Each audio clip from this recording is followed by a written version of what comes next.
Hello, and welcome back to another episode of Red Dot Forum Camera Talk. As always, I'm David Farkas. I'm joined by Josh Lehrer. Hey, everybody. Over there producing the show, we've got Jose Rivera in the little box. There he is. That way. Yep. Over there. Hello. Oh, and wearing check. On brand. Very nice, very nice. Well, you know, we gotta keep the theme going. You gotta keep it going. 3.5 years and counting of plaid shirts, so That's right. we don't want to disappoint our endearing fans. Endearing or enduring? Is the video reversed? No, I'm just sitting on the other side. What? Yeah. Oh my god. We do this sometimes. We do. Mix it up. So, a few things are different tonight. Yep. One, Yep. it's not Saturday. True. It's Sunday. Yep. Which you may not have realized, but we are actually here on Sunday. It is Sunday, yes. And because it's Sunday, and we know people have busy work weeks coming up, we are an hour earlier than usual, so 7 p.m. Eastern rather than 8. We are curious to know what you guys think about the new... No, we're not. Time. I'm not coming in on Sunday nights all the time. I'm curious. I see. David's curious, yes. Yeah, to let us know. I mean, obviously, we've been doing Saturday nights for a while. We've done a couple shows, I feel like... Yeah, randomly, and but special ones. Yeah, for the most part, you know, so we're changing it up, and we're also we're sitting in right. So spots. you may know from the past when Josh and I switch seats like this. One, it feels super weird on our end because like something just doesn't feel right. But it means that I've got a camera here to do live shooting, and we've got a cool setup over there, which we will show you guys in a little bit. Yes, and we are going to be doing a lot of live hands-on testing as we go, and that's going to be kind of the theme of this episode. Why are we testing? So today's episode is all about bokeh or bouquet or bokeh. I don't know. I think bokeh is how we pronounce it. I think it's bokeh. I think because it's like a not a made up word, but an appropriated word. Sure. There's no real rules, but we're going to call it bokeh for the sake of consistency. And this episode is dedicated to the sort of bokeh experience. And David, for those of us who don't know, or who maybe aren't sure, can you tell us a bit about what bokeh is in the context of this show? Well, basically, when we're talking about lenses and determining their optical qualities, a lot of people look at sharpness and they say, okay, well, how sharp is it in the center? And how many line pairs per millimeter does it resolve, at different apertures? And how fine a detail can it be? Let's talk about distortion. Okay, it has less distortion and it's flatter. It doesn't have barrel distortion or pincushion distortion. Those are two different types of effects. Yeah, these are the things you see on charts and tables. You see these on charts and tables. Exactly. The distortion thing looks like a grid. When we look at MTF charts, that defines the sharpness both in the center and in the corner. And you've probably seen many times where Josh has done extensive testing with kind of a chart layout with a central chart and then ones off in the corners to test center versus corner performance at different apertures for different lenses. And a lot of people are very interested in what is rendered in sharp detail. Bokeh is the opposite of that, I guess. Yeah, I think that's fair to say. Basically, bokeh is everything that's not sharp. And it's how do you define, and this is kind of where we're going with this episode. Yeah. How do you define good bokeh versus bad bokeh or nervous bokeh versus whatever? There's a lot of terms for what's basically not shown in the test charts. Correct. It's that out of focus area and I think and what that looks like. It's important to note that one of the main reasons this doesn't show up in a lot of test charts is because it is very subjective in a lot of ways. It is. We're going to share our opinions. We'll probably disagree on some stuff about what we think about certain bokeh, but don't feel like that's the rule or that if we say something is a certain way that you can't, this is the fun part of making these kind of lens choices. Absolutely. So I think we should probably talk a little bit about what are some of the variables, some of the metrics that affect how much bokeh we have, how much we're going to see, and some of the things that we're going to be sort of showing in practice tonight that affect the way the out of focus area looks. Absolutely. I mean, I think the number one thing that most people think about with bokeh is going to be maximum aperture. Yeah.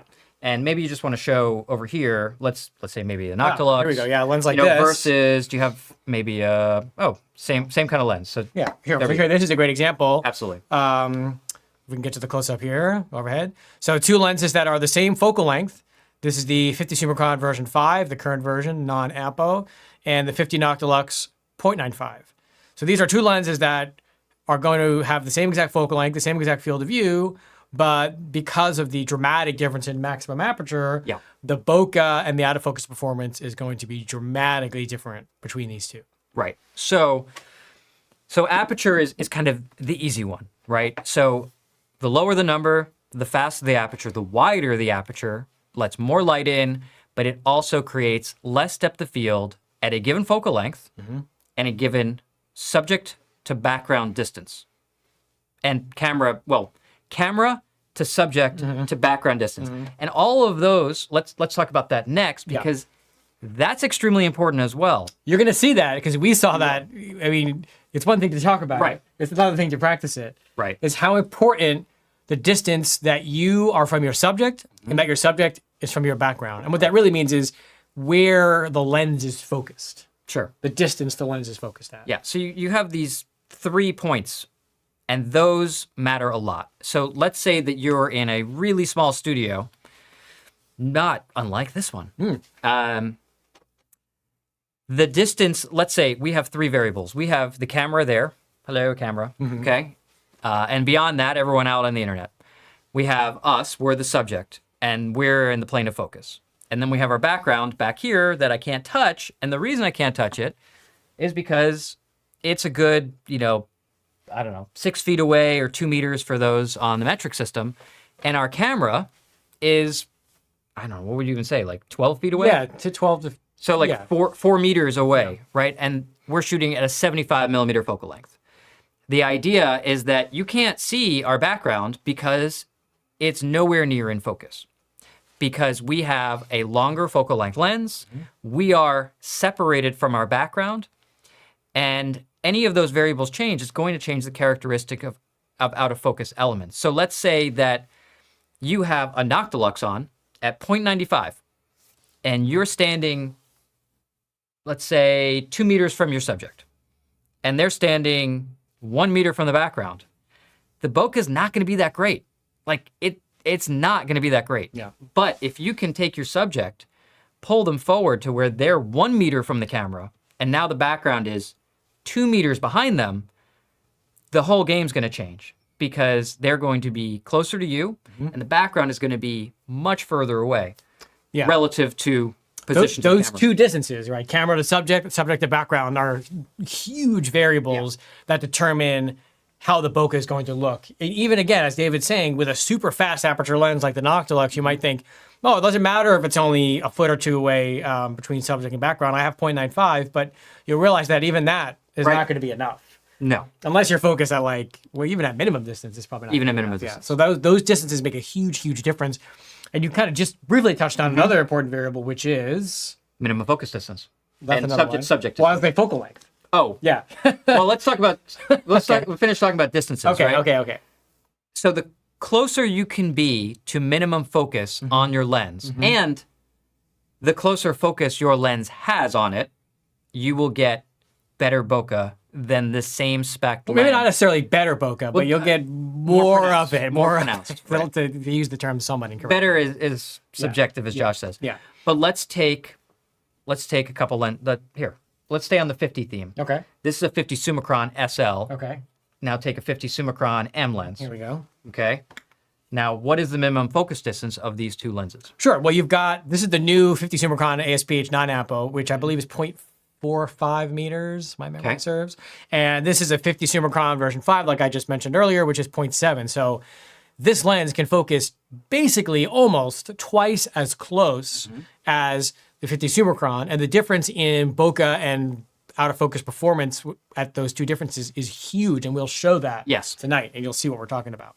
So, and some of the lenses, Leica has sort of given us even better specs, right? So let's take an example of this one. Versus, sure. Well, a thing that Leica started with the 35 Apo Summicron back in 2021, that they've continued with 2 more releases since then, the new 50 Summilux and the new 35 Summilux, is adding a close focus functionality where you can actually focus down to, I think in the 35 Apo is 0.3 meters. It is, yeah. Extremely, extremely close, closer than we've ever seen On an M lens that didn't have some kind of special modification done to it. So you can't use that with the rangefinder anymore. You do have to use live view, but the advantage is, aside from the fact you can focus closer, is you can really take advantage of the 1.4 aperture. Absolutely. And get this really, really, really wild bokeh and out of focus rendering because you're able to focus so close, but still be at f1.4 in the case of the new Summiluxes. So yeah, that's been awesome. That's the 35 and the 50 Summilux. And both of those lenses, mainly they're the same optical design, but they do have that close focus range now. And for some people, it's not an interesting thing. Like they don't need to upgrade. Right. If you don't need the close focus. If you don't need the close focus, don't get it. Now, working the other way, and we talk about, let's say, a 35 Summilux, and either the FLE version that goes to 0.7 meters, or the close focus version that goes to 0.4, I think. FLE? Yeah. Something like that. Something like that. I can't keep track of all these 0 point something numbers, but just know it's between 0.3 and 0.4-ish. Right. But compare that to, let's say, the steel rim. Right? So here's a lens that is based on a vintage design. This is one of Leica's classic series lenses, their newest one. And the steel rim goes down to 1 meter. So you're going to have that much more difficult of a time, in a sense, to get the maximum bokeh out of this lens because of the fact that it can only focus to 1 meter, whereas the new 35 Summilux can focus more than twice as close. I wanted to say less than. Less than half the distance. It has to half the distance. Yeah, That's a better way to describe it. So that is also a big factor in determining the kind of images you're going to get. Of course, like David said, not everybody is going to need to focus down to 0.3 meters. Right. So if you're not interested in using live view, you're definitely not going to focus down to 0.3 meters because you need it for that. Sure. Things to keep in mind. But it is an interesting factor. Yes. Even when we talk about the Noctilux, it's a 1 meter minimum distance on the 50 Noctilux. Yeah. Right. Versus a much less distance on the 50 Summilux version 2.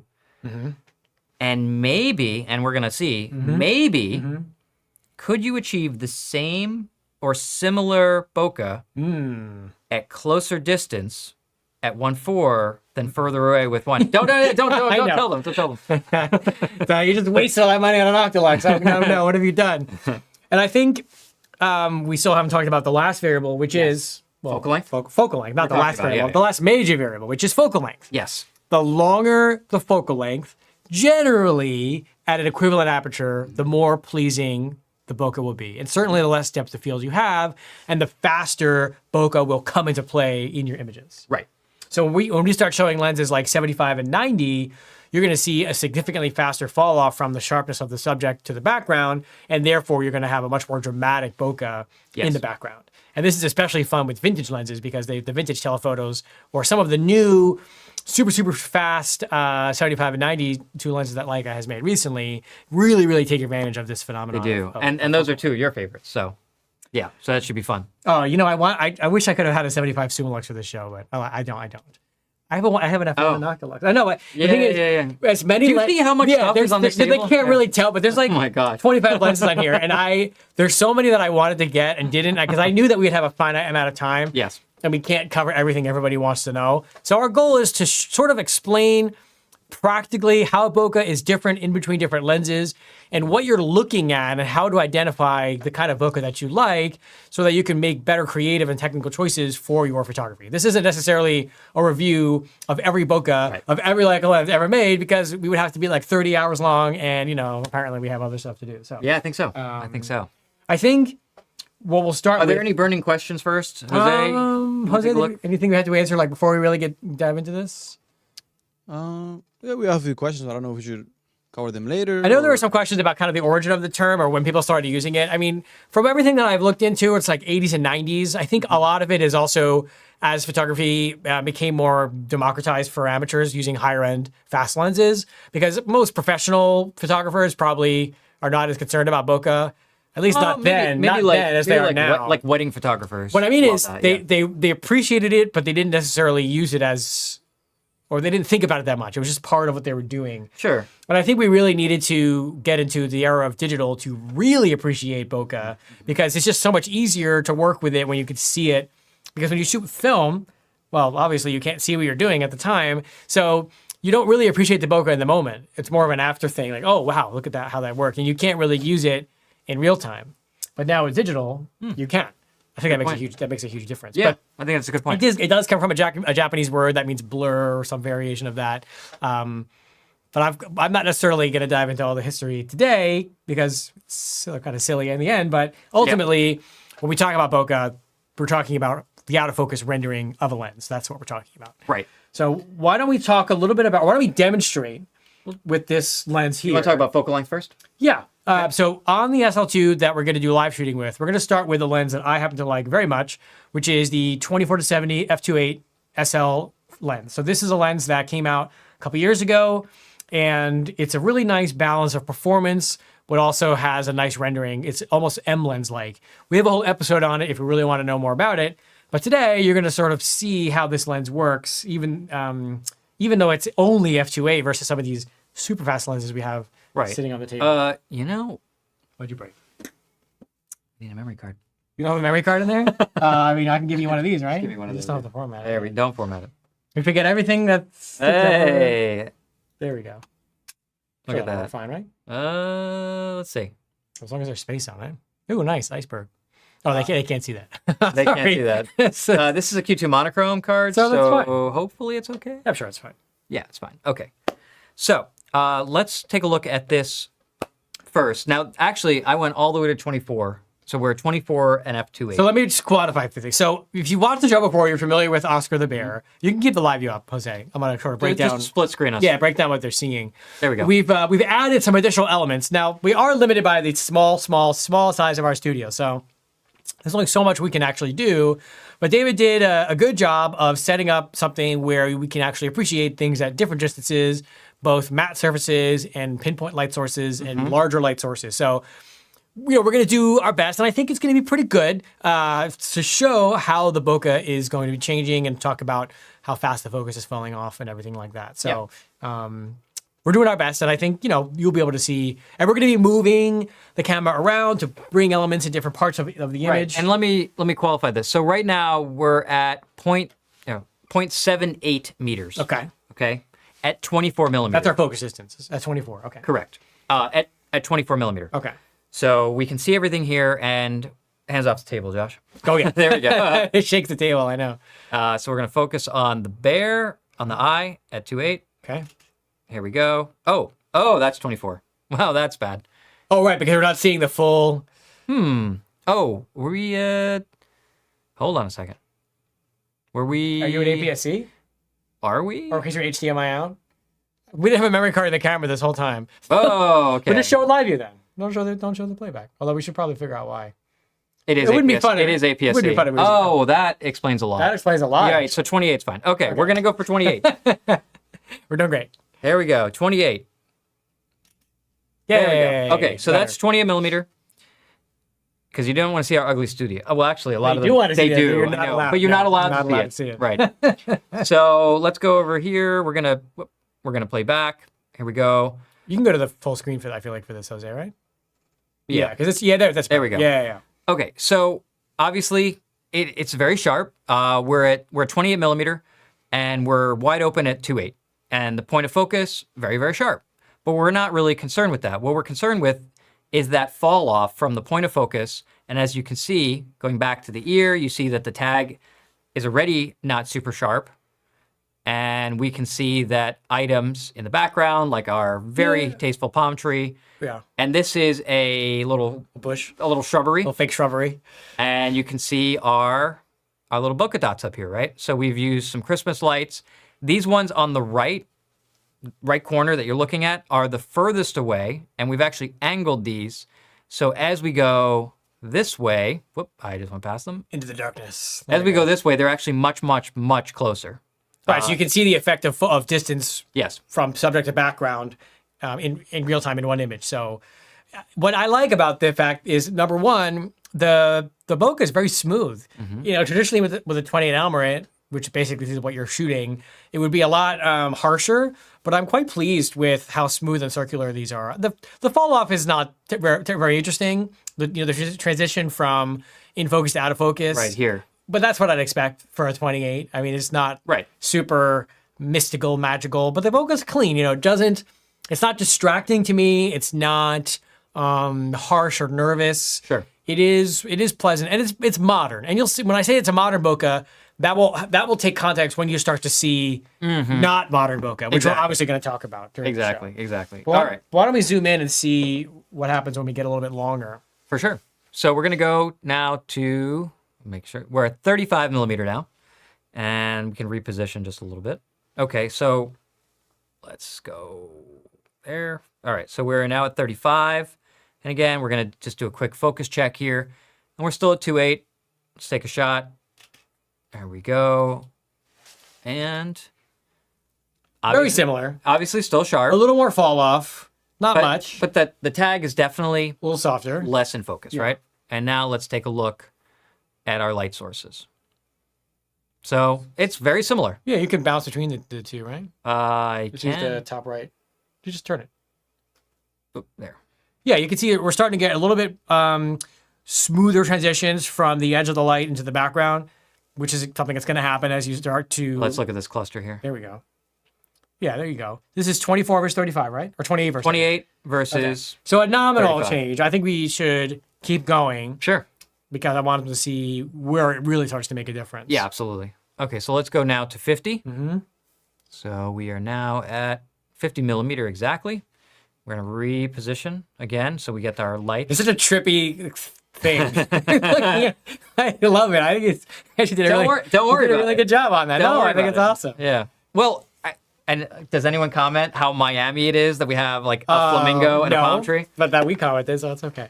All right, take the picture. Okay, here we go. All right, and now let's zoom in. Now I think we're really starting to see Here the we go. fall off. Now we're really getting fast fall off. Now we're starting to actually get an image with bokeh that's impactful. Yeah. right. Because if you look at, actually stay right there, go back. I know we have to move around. Okay, there we go. That's a huge difference. If you look at, let's just kind of bounce between the two. So 50, okay. Look at how obviously the light section in the middle is just blown out completely, but just watch the transition from the blown out to where you see a little bit of color to the other parts of the image. Look how much smoother and softer and more natural it is. And all we did was went from 35 to 50. We didn't change our lens. We didn't change our aperture. We didn't change anything. We're literally just changing our focal length, and you're getting this so much more pleasing transition, which is really the fundamental change you're going to have as you start to go longer. Right, so let's see if we can see it on the other side as well. So here we also have some flowers. Okay, so if we look at our subject, let me actually zoom out a little bit. Right, so you see our subject point, and this doesn't match up exactly. Yeah, that's okay. But look at the big difference. That's 35. That's a huge difference, That is- right, and let's go even back to 28. Okay, so 28 to 35, not a huge difference. Yeah. 35 to 50.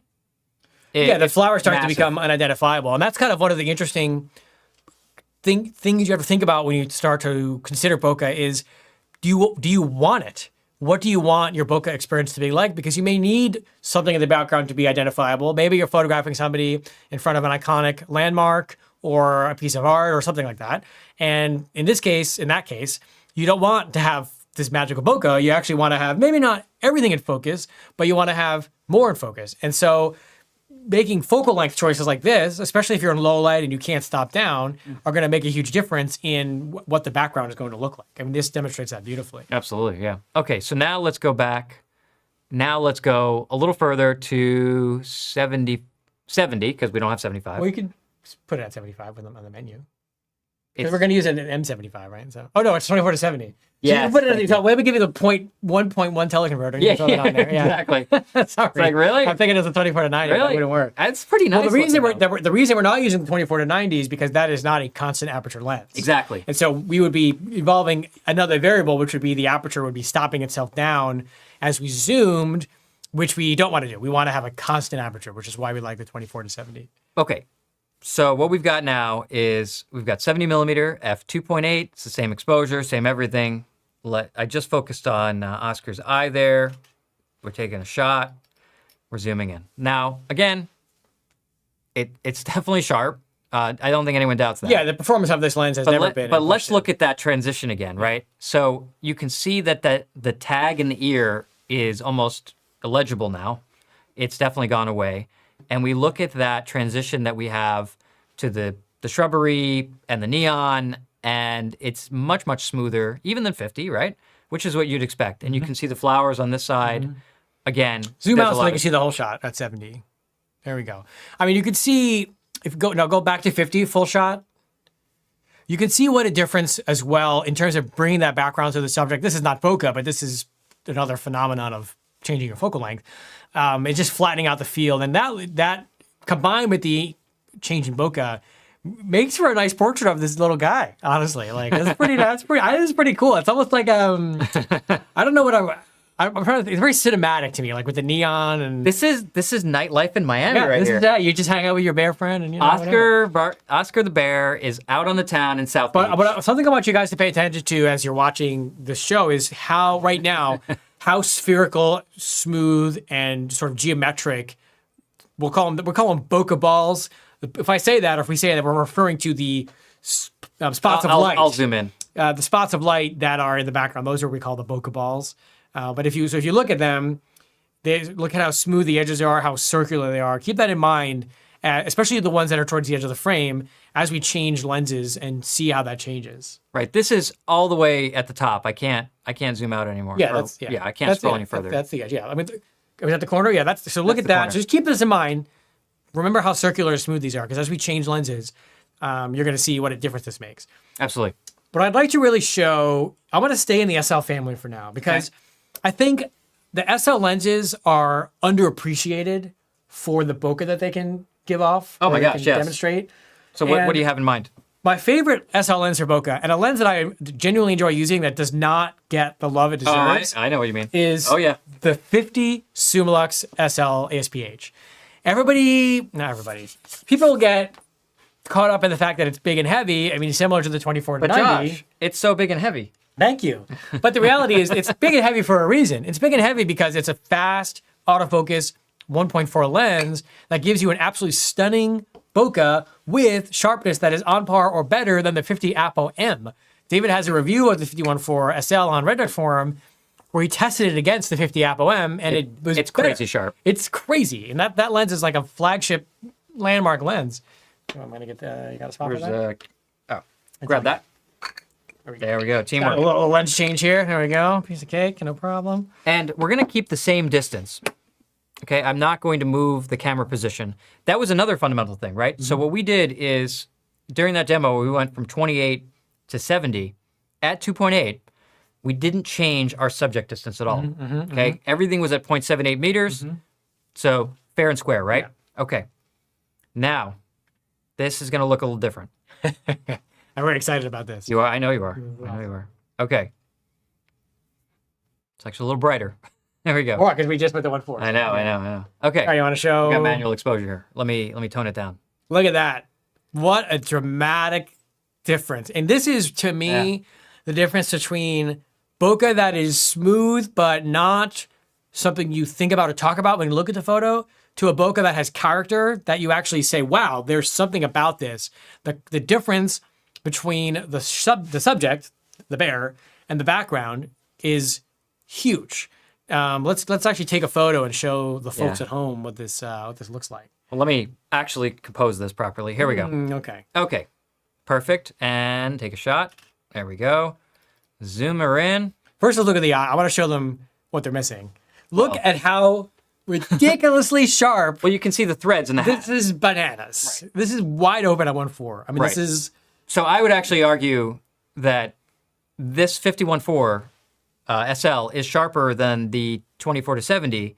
Let's say at 50 versus 50. Oh, for sure. At 1.4 versus 2.8. Yeah, that's crazy. Mind blowing. But we're not talking about We're not talking. Sorry, No, we're getting we're off not talking about topic. We can't help it. See how easy it is to fall into the sharpness trap? We're doing it ourselves. But look at the fall The off. flowers are gone. There's nothing there. But go back to on the right side, the There we go. palm tree. Look at this. Let me You zoom can't out. even Let me zoom out. see.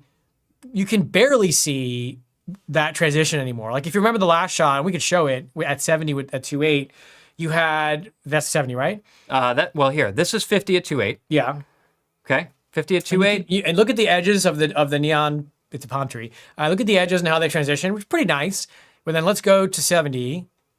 Okay, remember that. Here's 70 at 2.8. And now,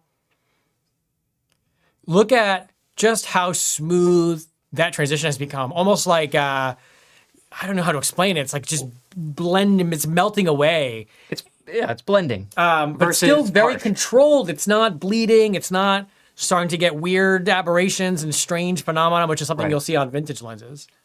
There is a difference, though. Let's take a look.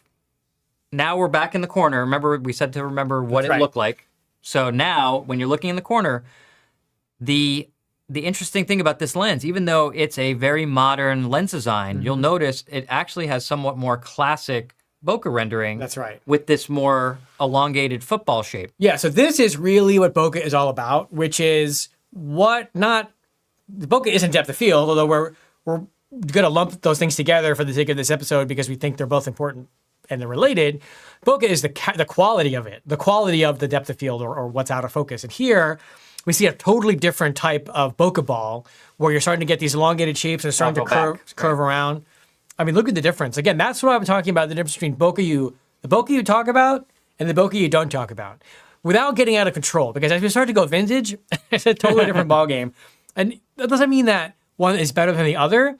It just means that creatively, your choices are going to be between a more modern bokeh, a more vintage bokeh, or something kind of in the middle. I think the 50 Lux SL has a really nice balance of very, very high level of sharpness with a really, really distinct bokeh that's not super modern, but also not vintage and wild and out of control. Now, something else I'm noticing as we're flipping back and forth, look at the actual size of these bokeh balls, okay? They're elongated, but look at the physical size on screen that these occupy. And I'm staying pegged in the corner here, right? Now look at the size of these at 50. These are at 50 millimeter as well on the 24 to 70 at 2.8 versus same focal length at 1.4, but with a different lens design. Yeah. So that's another part of the character, isn't just the shape, but it's also the size that these out of focus elements. Let's go back to the full rendered. image, and I want to show everybody to like 50 versus 50 if we can. So this is the 50 Summilux. Yep. Let's go back to the 24 to 50. That's not 50, is it? Oh no, that's 70. That's 50. That's our 50. Yeah. Oh, and that's 50. There we go. Yes. I mean, again, the difference is staggering. Same focal length, same focus distance, simply a change in lens and a change in aperture. This is not just about being able to shoot at 1.4. This is also about a different lens design. Leica is going to design a Summilux lens There you go. in a certain way. There is a Summilux look, just like they're going to design an Elmerite, which the 24 to 70 is, in a certain way to give you an Elmerite look. That's one of the fun parts about having multiple options within a single focal length is that Leica does have a design philosophy around the various maximum aperture lenses, so you get different looks. And you can see here the difference is huge. This is the Lux, right? Yeah. So zoom in on the left side of the frame, the flamingo. Yeah. I just find it fascinating the relationship between the more foreground elements, not foreground, but more closer to the camera, which is the flamingo, the pink thing, and the lights, which are only about 6 inches behind. Yeah. What I like is they're not bleeding into each other. There's clear separation, but they still have character, and they're not flaring. They're not messy. It's like a nice bridge between vintage and modern. Look here, because this is a great example. I'm saying look here, like you can see what I'm talking about. at the lights, the bokeh ball is just behind the bear's head. You're not getting a bunch of color bleed into the bear. It's not becoming distracting. And one of the advantages of a really clean bokeh like this, that's not super crazy, is you can use it more. Because the more wild the bokeh gets, the harder it is to use all the time because it can become very repetitive. And it's almost like you're leaning on the bokeh or the depth of field versus some other creative aspects, which is not necessarily a bad thing, but something that you want to keep in mind. Now, what do you think if we move this closer? Because this lens goes to 0.45 Yeah, meters. let's go closer and let's see how that changes things. Now I'm gonna apologize to everyone because this might be dizzying, literally, but let's see. Here we go. There we go. Ooh, fun. Okay, and we're gonna focus. Okay, now let me reposition. Got it. Pardon my reach here. Look at that. Sweet. There we go. Okay, so now we're gonna focus on Oscar's eye there. Take a shot. Now, what do we think about this? So let's go to... Oh, so sharp. Yeah, well, okay, we're not talking about sharpness. We're not. Fine. But look at, again, now look at the transition from the Oh, eye, my goodness, yeah. the eye to the tag in the ear. And let's look at here, the tree now, right? There is zero harsh edge now There's nothing at all. Yeah, it's totally. It's just blends in with that shrubbery that's several inches behind it. And then we have the lights that are even larger now and much more prominent. Yeah, go back to the full view and just bounce between the two different that. distances so they can see. Full view. Yeah, so go to the last one. So the last one was about 0.8 meters. And this is what, David? Point? Do we know? It is Do we see? Who? 0.52, so it's Okay. actually not even as So close like as we can. 25%, 30% closer. Not dramatically closer, but that just shows you that you get a significant change in bokeh with a relatively nominal change in distance when you start to get to those close focus distances. And that's another advantage of going with the SL lenses versus M lenses adapted, specifically on the SL cameras, I mean, because they can focus so close. This looks really, really cool. This is, you know, aside from the bokeh itself, the character of this lens, the way that it's so crazy sharp in the center on subject and falls off so fast. And it's just so pleasing to me, the roundness of the bokeh and the way that it's handled. I mean, these are light sources. These are light bulbs. Yeah. They're shooting into light bulbs and they're really, really, really close to the camera. I mean, that flamingo is probably what? 4 feet from you? 5 feet? Yeah. Maybe 5.5. It's very, very close. Yeah, 6 feet, 2 meters, whatever. I love it. And I'm going to move ever so slightly closer. Let's see if we can get to minimum distance. We can. Okay, so I think this is going to... We're a little unlevel here, but let's see. All right. So now we're basically... Let's just call it minimum focus distance, because otherwise I'll fall off the table. The tripod will fall off the table. And yeah, now we've got our really sharp subject, and everything is just falling off like It's still crazy very well behind it. controlled. It's really not... Yeah. It's, yeah, when you start to see, I have some vintage glass that we're going to show. You start to see that and you go, okay, I see why that stuff is 50 years old. Now there is a trade-off. Yes. Okay, so the trade-off is this. Look at the nose.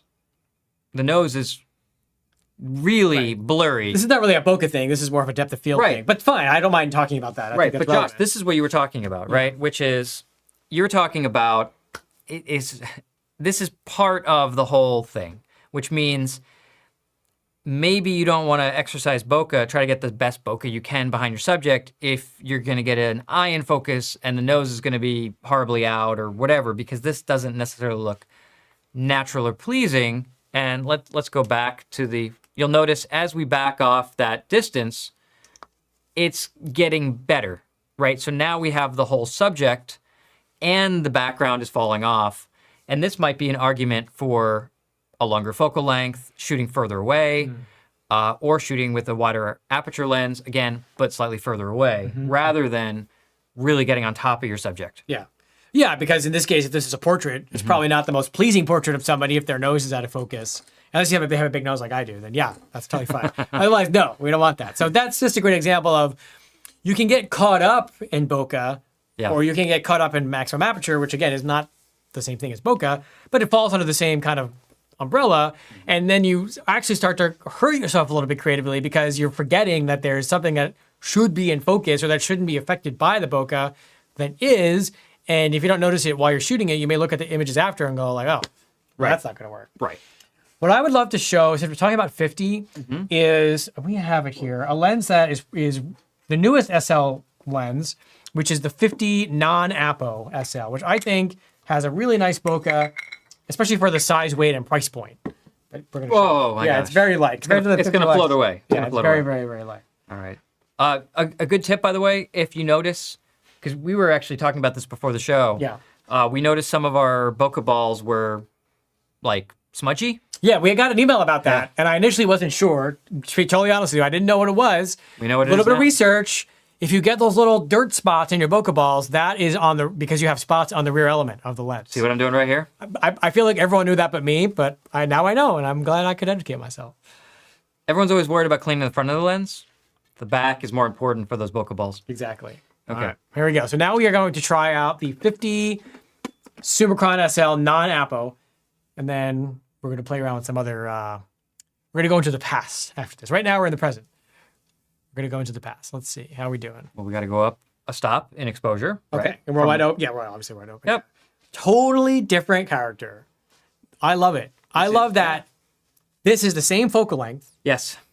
as the lens we just showed. But it is very much a cron look. But exactly. Yeah. This is so M lens-like. This is so Summicron M-like. I just love how Leica obviously knows what they're going to be going for in each of their sort of lens families, Summicron, Summiluxes, and they make it a point, even across systems, Yeah. to have a similar feel. Well, take a picture of them. Let's show them. Beautiful. Love it. I think I misfocused. I think you, yeah. You're a little Let's try that backwards, again. yeah. It's actually quite dark in here, so There we the go. only downside. There we go. Hey, look at that. It makes it Much better. So yes, still a very sharp lens. Mm-hmm. Still very sharp at the point of focus. You can see all the fur. You can see the hat, all the threads in there, and Here the bokeh balls are Very nice. are very nice and round. You're getting I'm looking pretty at that nice, transition. yeah. Transition's different. It is a Summicron transition, so it's going to be a little bit harsher or a little bit shorter if you were to measure that distance with a ruler, basically. But the bokeh balls are really nice, really smooth, very much like the 24-70, except a little bit bigger. Nice. I think that makes sense since it's a modern design. Yeah. So, you could say that if depending on what your creative objective was, if you want the Summilux experience, obviously you would go with the 50 lux. But if you're looking at something that's just clean, traditional, classic, the Summicron design's been for the M's has been around for the modern design has been around since the 80s. The 50 Summicron SL is quite pleasing, and I really like the way that it's rendering the shrubbery back there, the fake shrubbery. I just think that it's not distracting, but it's still identifiable, which is nice. Super nice. I'm not saying this is better or worse than the 50 lux. I'm saying it's different. Can you bounce between the two? Yeah. Well, let me do what I say I never would do. Which is what? Oh, deleting camera. Yeah, well, only because we're messing things up. Oh my gosh. Robert, this is the 50 Summicron SL ASPH, so the non-Apo 50 Cron SL, which we have a whole show dedicated to of that lens, and it's 35. Oh, I should probably move it closer if we want to do apples to apples. So this one, remember, was closer Okay. with the 50 Summilux, and then this one is the Cron backed up a little bit. So let's go and do the same thing except this one actually focuses much, much closer. We can't even get even any get that closer because close. We have a finite table size. Thank goodness for touch autofocus, because otherwise I'd be You like, can reach the shutter. Well, you still got to couldn't- press the shutter to take the picture. Just say it. I know, but I gotta reach with that hand. Here we go. There we go. Wow, that looks pretty good. You're bringing the camera closer now. Yes, I'm going to bring the camera closer. Actually use it. Hey, All right. look how sharp that is for one. I love it. These are very underrated lenses. Very underrated No, I lenses. don't get it. And they're so light. And they focus faster. Okay, now this is an interesting thing. I think you want to talk about this because here we have, as we're going out of focus and we have these fine details going into our bokeh area, and it transitions pretty nicely. Pretty nicely. It's a different look. It's a different feel. It's a little bit, You can really see it here. yeah, the lines are a little more blurred, like as you transition between different zones or different planes in the image. It's not quite as clearly separated as the 50 lux, but it's a Summicron. Like if you show me this image, I'm going to say, oh, you shot this with a Summicron. Can we balance between lux and cron so they can see? Yeah. So this is Cron. Yep. This is Cron, but further away, and then this is Summilux. Oh, nope. No. That is Summilux. Well, can you delete those other two? I want to bounce between the 50 you go. lux close up and the 50 cron close up. That's the 50 Cron close up. That's pretty and- nice. You know what I mean? Oh yeah, that's the 50 Lux close up. It's totally different. Totally different. Yeah, fascinating to me. And two lenses in the same system, it just gives you an idea of what a well, I guess it is a stop. One stop. Yeah, what a stop of aperture can do, depending on what you're trying to get. And of course, we're focusing very closely here, which helps a lot. But even further, oh, nice. Nope. That's on the card. Sorry. I think this image is also a little bit overexposed, David. Possibly. Yeah, but I don't want to get too hung up on that right now because I want to show some other stuff. Yeah, for sure. One of the requests we get a lot is about vintage lenses and how they. Well, it's weird. I can see myself. I know. By the by, look at this.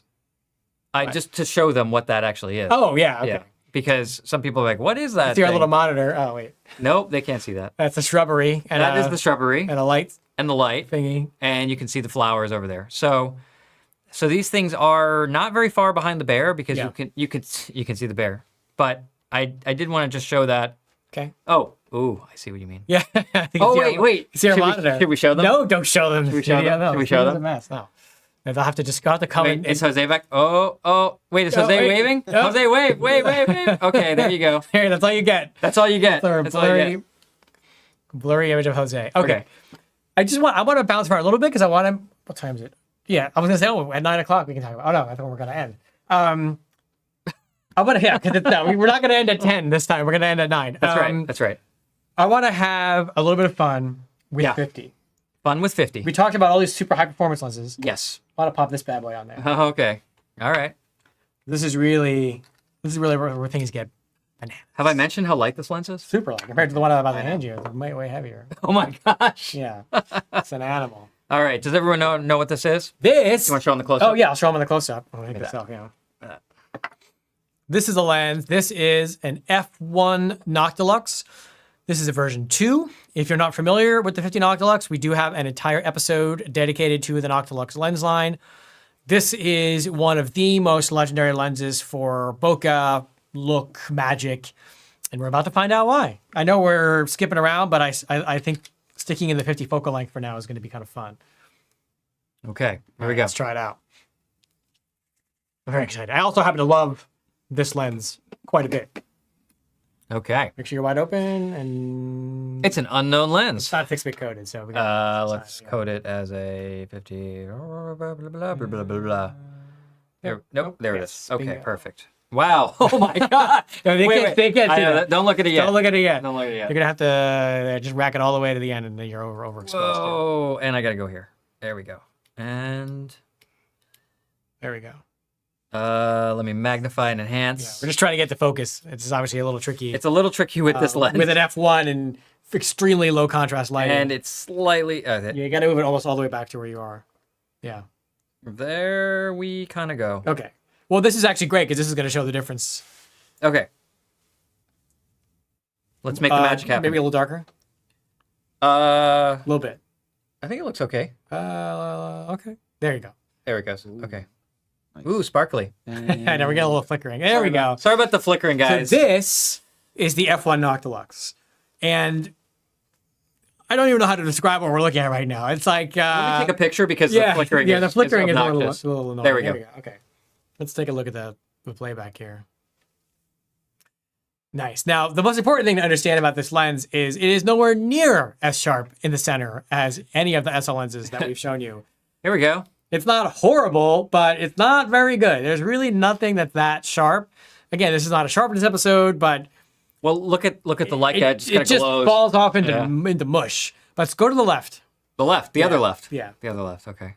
Look here at how there's almost no definition to the areas of the image that have the bokeh stuff behind it. I think there's a hair on the lens. No, that's on the bear. Oh, that. Yes, yes. Remember what we were talking about? Please hold. Clean out the back of it. Jose, Yeah. come back to us. Yeah. Okay. Please hold while your party's being reached. We're not following our own rules here. Use Wow. the blower. Yeah. It looks like there's a filament or something on the. You saw it on there? No. No, No, I didn't. That's the problem. Could be on the sensor. It's a dusty studio. We got a furry dog over here. He's sleeping. Dog fur. It was dog fur. Yeah, don't blame him. Okay, it's fine. They can handle a spot or two. It's not going to kill them. There we go. Let's try this one more time. One more time. So sparkly. Yeah, the lights are flickering a little bit in the live view, which is Oh my gosh, that is. amusing. Yeah. Are you wide open? Yeah. Yeah. Nope. Yep. It's okay. Truth be told, it's a little tricky to get this. Yeah, focus. it's a hard lens to use. There we that's go. So cool. There we go. Sweet. Okay. Nope. It's still there, but it's okay. But that's there. not the lens. That's just us. The thing. This lens also has to go for service. That's Okay, probably okay. one of the things that's. This is why you have vintage lenses service, by the way, is to get rid of things like Oh that. my gosh, though. Look at that. Wow. There's And just remember how before. yeah. Here. Look at how everything's interacting with each other. Right. So before we had very definitive objects in front of other objects. So this flamingo is in front of that light by, I don't know, a foot or a third of a meter for metrics people. But they just blend together as Yeah. if they're one object, which is insane because the modern lenses just don't do that. I mean, that's a very and look, distinct. the Yeah, lights look like they're in front of the flowers when clearly the flowers are very much in front of the lights. Exactly. It's This a is very insane. distinct quality of the vintage glass is. Wow. Yeah, look at all the junk that's in there. Look at and that. look at the edges are just and almost everywhere is different. Like this is vintage bokeh. It's very inconsistent, but it's super fun.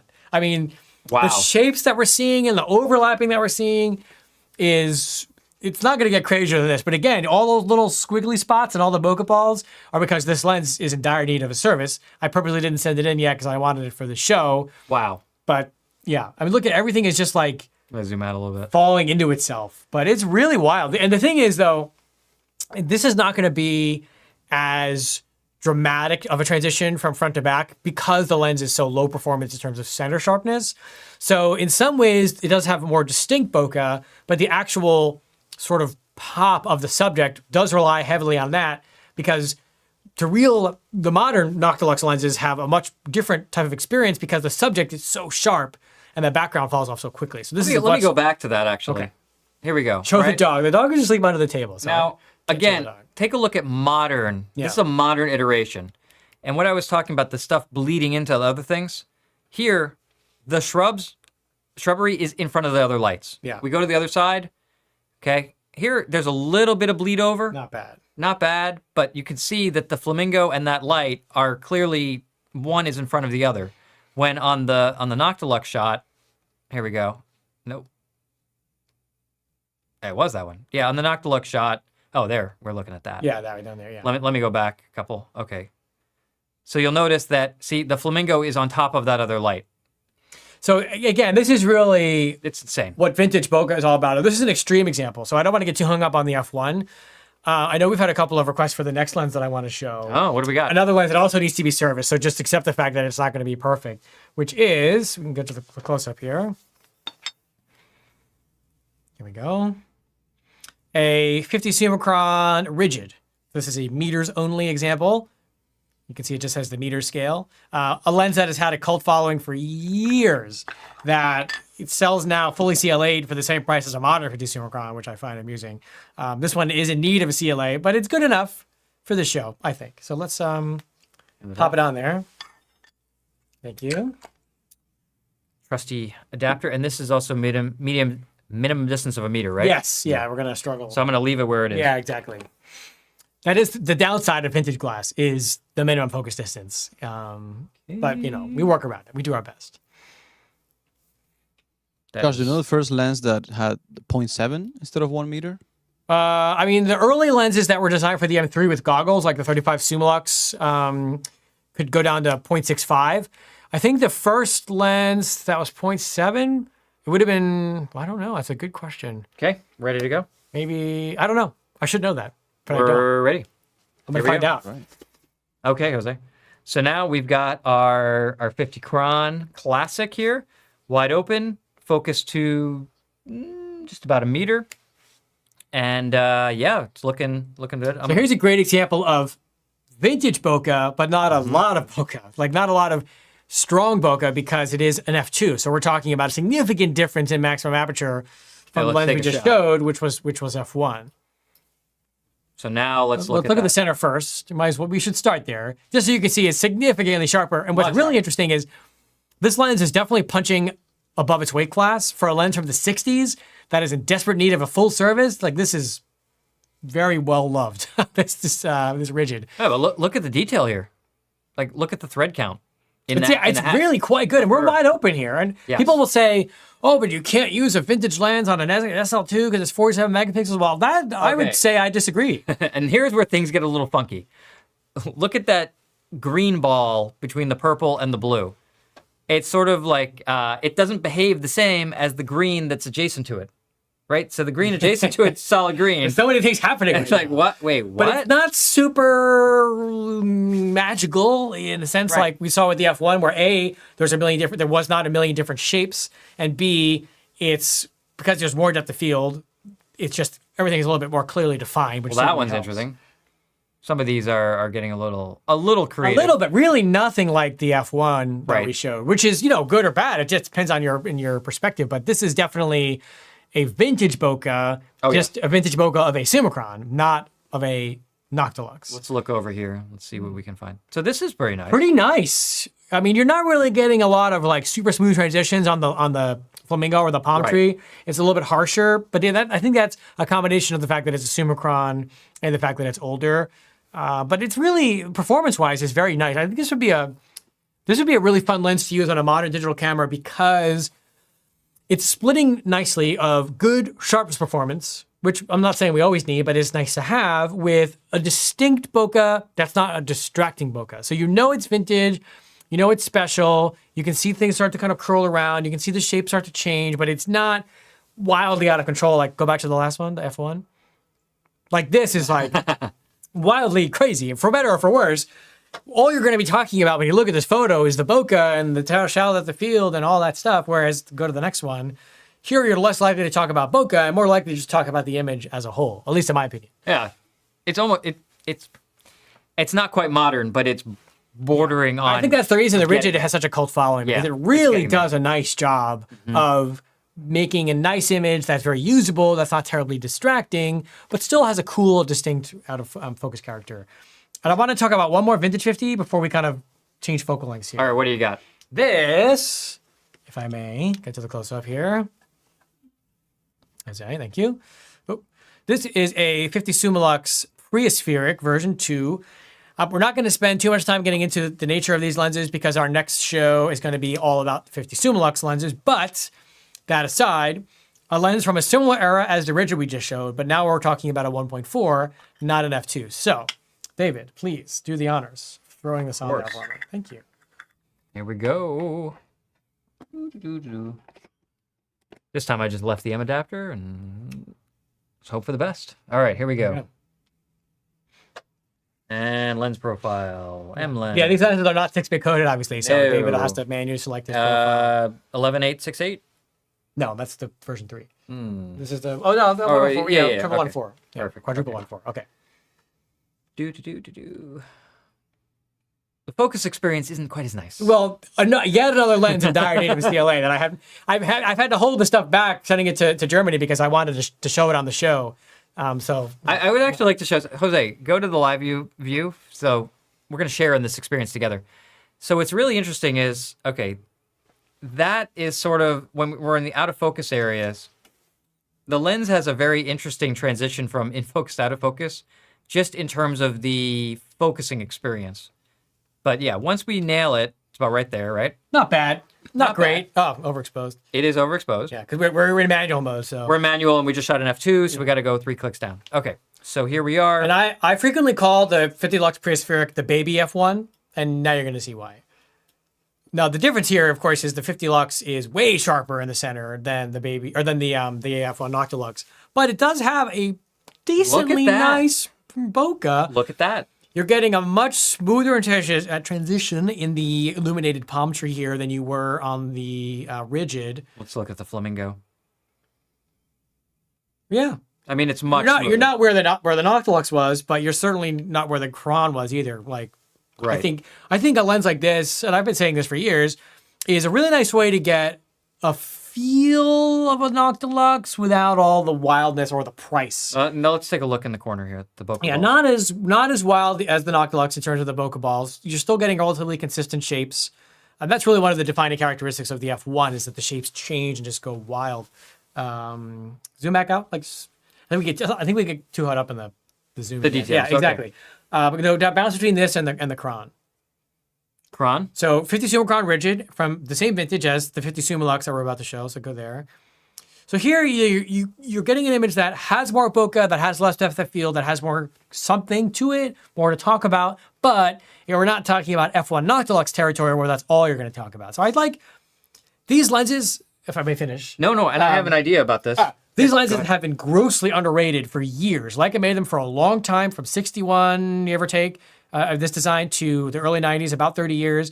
And only really now, the last few years, have I seen the values go to where I felt like they should have been 5 years ago. Because they really are quite cool. Now, what if we stop this down to f2 Ooh. and do a comparison. Fun times. Let's do it. Let's do that. I don't know what this stop down is you speak of. All I know how to do is shoot wide open. What is this stop down? Exactly. Did you refocus? Because it definitely has focus shift. I will refocus. It not has bad. a bit of focus shift. Yeah. There we go. Like I said, it needs a service. That's good. Yeah, that's close enough. Okay, here we go. Now let's zoom in. Zoom and enhance. Zoom and enhance. What do we got? So I think, look. When you it's- started to see the aperture blades in the center, if you look at Oh, the here. I'll zoom in. yeah. So we can specifically see that. Yeah, on that pink one, you can see there the edges are getting a little bit pointy. That's the aperture actually becoming visible. Right. So you can see those hard edges where we're going, especially up here, Yeah. where we're no longer have the smooth ball shape, but now we're getting Go back to the full image. ridges. Well, I'm going to flip back and forth here. So Okay. look at the difference between wide open, This is 1-4. 1.4 versus f2. Yeah. Now, one thing that is happening is the balls are getting less football shape, oblong, and getting more circular, but they're getting those rough edges. So it's kind of interesting of making that choice of this look or this look. Somebody says, imagine having all these lenses in front of you to enjoy. I promise you, it never gets old. Like, I've been here, I've Wow, been doing look this for 14 years, and when I get to play with all this stuff, I'm like a kid in a candy store. It's amazing. What do we got, David? Look at that. So that's at 1.4. That's at f2. Yeah. So this is a great example of how just because you stopped it down to f2 doesn't mean it's going to look the same. Go back to the rigid. That's 2 clicks. Look at the difference. Because you don't have to stop down and because therefore the light's not passing by the aperture blades, you're going to get a much different experience using a Summicron wide open than you are using a Summilux, an old Summilux, stop down. Like this. Fascinating. Like that.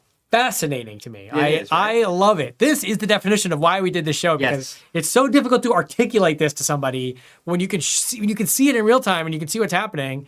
To me, modern lenses, wide open, stop down, all good. But vintage lenses, if you're thinking about bokeh, you got to be very, very careful about stopping down because they just didn't have nearly as many aperture blades as they do now, and you start to see those points showing up. So we bring up a good point, right? No pun intended. Ooh, okay. Let's just do we can do the split. Okay, or that's fine too. So, or actually just come back to us because I got to change lenses again. So let's maybe take this into the monitor Yes. with the 50 Summilux spheric Let's do it. Let's go all modern version 2.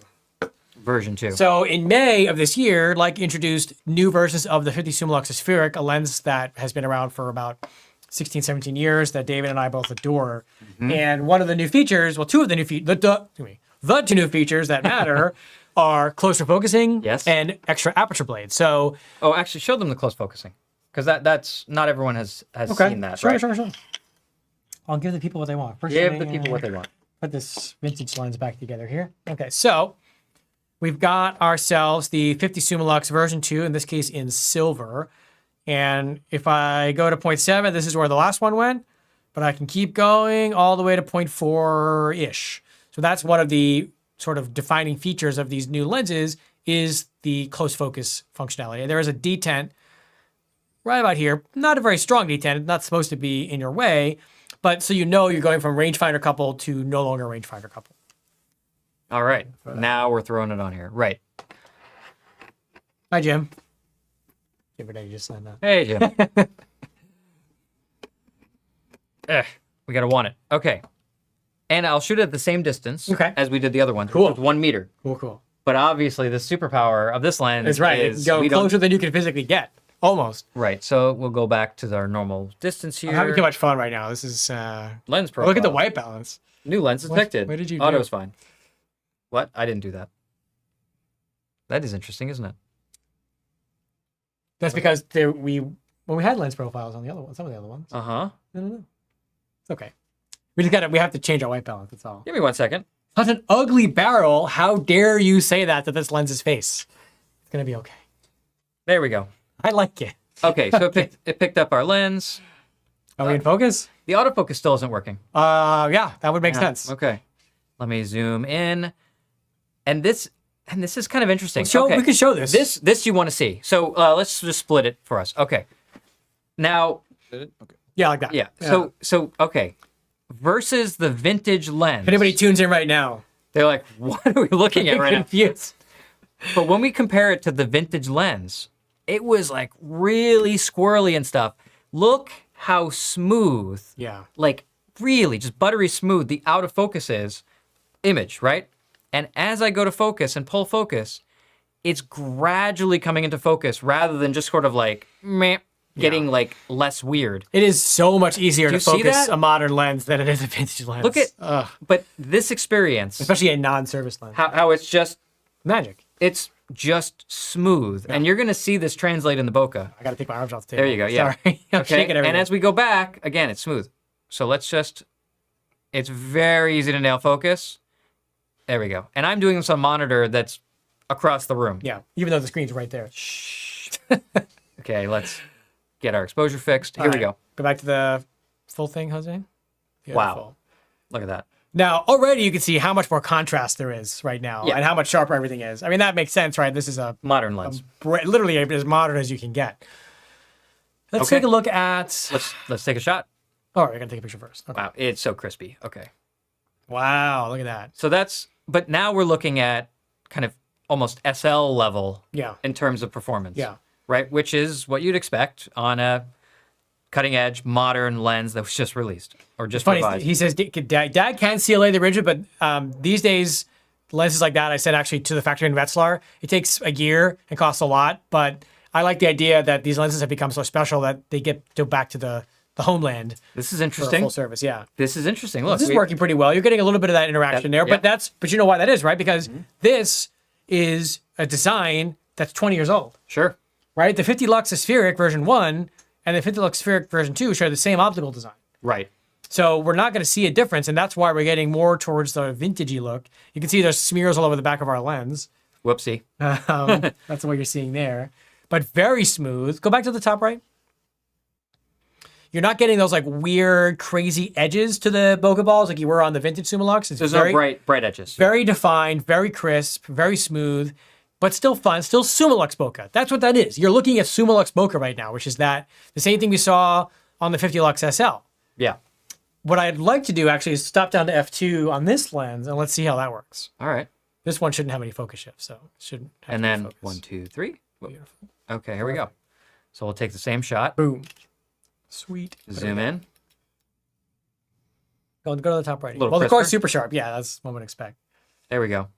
Whoa, those are some interesting shapes. Now we're starting to get the points as we see. Well, here, let's look There we at go. this There we point, go. There right? we go. Yeah. And then switch. So here we are. Yep. Here we are at 1.4. And now we are at f2. Yeah. So again, you're starting to see the aperture blades. Now we have more aperture blades, so it's a little bit rounder, but you're still going to see them. That's just the game. That's why shooting wide open is so different from shooting top down when you have sort of these bright, very pinpoint light sources. But go further to the top, like top right. Yeah, I mean, here, again, you're not going to get a lot of interesting characters to the bokeh as you stop down, which could be a good thing. If you're not looking for a bokeh that's something you want to talk about, right? If you just don't want it to be part of the picture, you want to have a different creative objective, that's when stopping down is going to make a difference because this is a totally different vibe. Right. If we look at the whole image, it just looks like a photograph. Yeah, Like exactly. there's nothing defining about let's it. go back to the prehispheric. Well, this is at 1.4, and it definitely has a look to it. Yeah. And if we go back to there, the prehispheric, right? Prehispheric is wild. I mean, it's just all the things that are happening. Yeah. You can imagine what would happen if you were outside, like shooting a cityscape with lots of stuff in the background. It gets even crazier. So look at right, and you can see just how controlled Yeah. the 50 Summilux is at f2. Yeah. Go to It's this is the 50 Lux version. We're gonna 2? go closer, right? Yeah, I want you to zoom in on the left ear, or the right ear, I guess, technically. With in front of the flowers. There we go. Oh, that's nice. Yeah, this is really, really nice because this is a very difficult thing for a lens to render, which is the edges of the fur against the flowers in the background. And you can see there's not a lot of bleed happening. I mean, the transition between the background and the foreground or the subject is super, super clean. It's still soft because it's still falling out of focus, but it's really, really crisp and controlled. I want to show the same area on the prehispheric if we can. Yeah.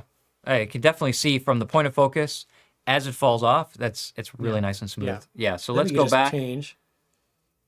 to That's got to be prehispheric, right? that's prehispheric That's at top f2, down. I want to go right? wide open, yeah. and here is wide open. Here, you can see It's it squirrely, becomes yeah. very difficult to differentiate between the background and the furs, and you're starting to get red that's kind of bleeding over, especially up a little bit. I'm not saying that's better or worse. I'm just saying that's a distinct character difference between modern bokeh and vintage bokeh, which is that sort of how the things are talking to each other, interacting with each other at different planes that are, as you go back into the frame. Right, and the fact is, at the point of focus just simply isn't as sharp. So when we look at this, and I'll go the same thing, as we went to f2, it definitely crispens up in the middle, gives it more contrast. And then here we are at the Summilux at 1.4 versus, and when we look at this versus 2 back of the pre-aspheric, I mean, look how much more pop it has in the point of focus, and then how much smoother it is going to the out of focus area.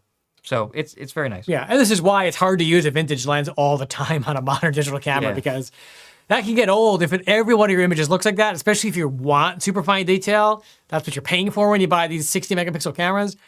You're going to have to make that compromise somewhere. But that's not a factor of digital, to be the same on film, right? If you used a 50 Apo on an MP with Tri-X or a 50 Lux pre-aspheric on the same setup, you're going to have the same things we're having here, except you're not going to figure it out until after the negatives come back and you go, I wish I used my other lens. So let's do the thing. Well, we're going to move closer, right? Okay, let's do that, and then we're getting a lot of 50 Apple questions, so we'll go to that sure. next. Okay, Promise. so what we're going to do now is we're at 1 meter, which isn't even the minimum distance of the version 1. That's amateur hour 52, right there. That's Step it amateur up. hour, right. So we got to step this up.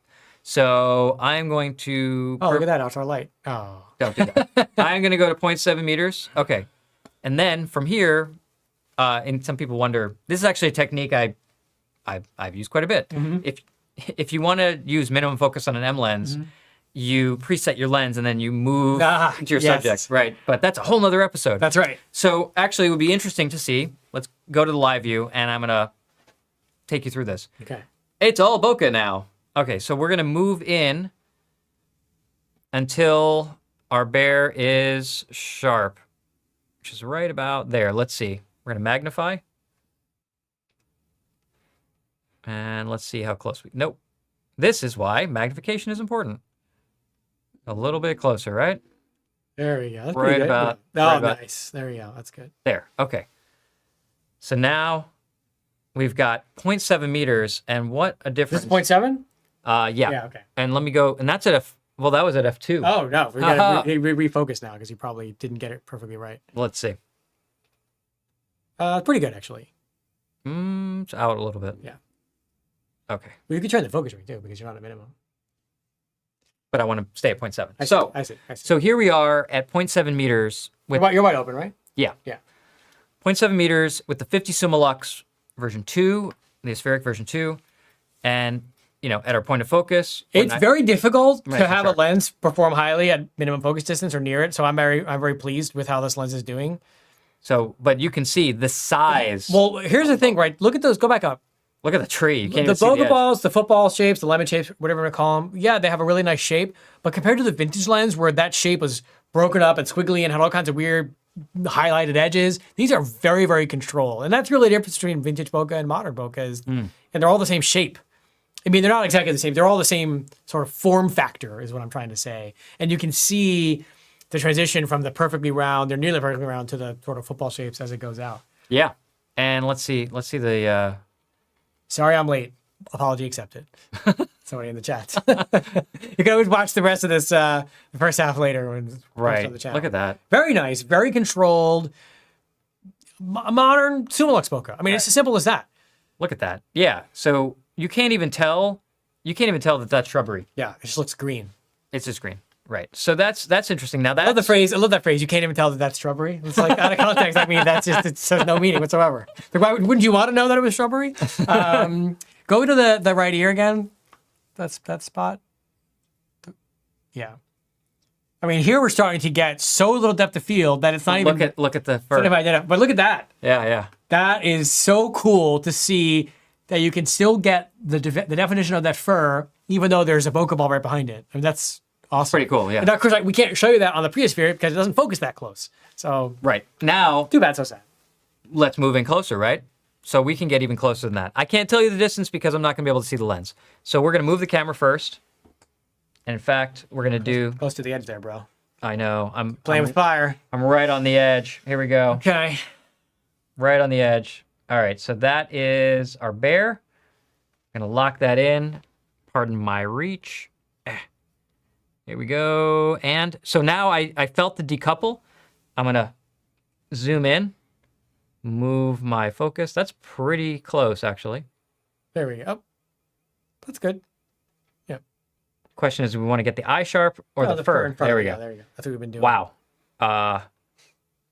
Getting a bit of bellows factor there. It's darkening your image. A little bit. Yeah, let's brighten it up a little bit. There we go. Okay. Sweet. And play back and zoom.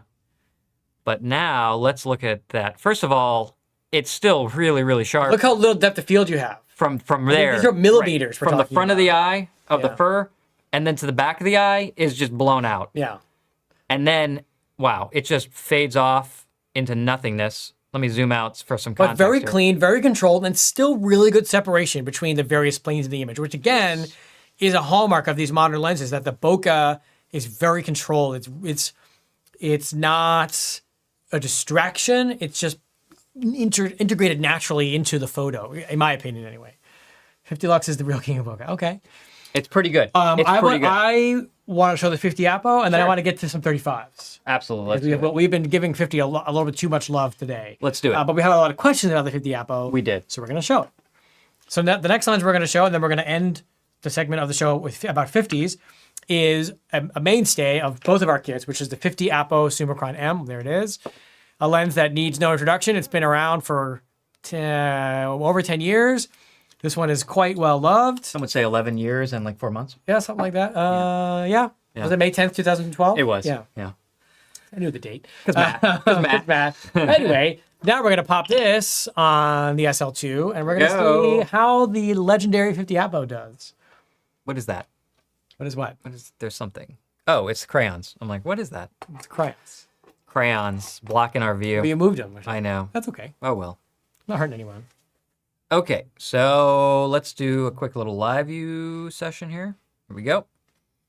So this is 50 Summilux. And again, I'm just going to purposely move this close and just actually further away and purposely be out of focus.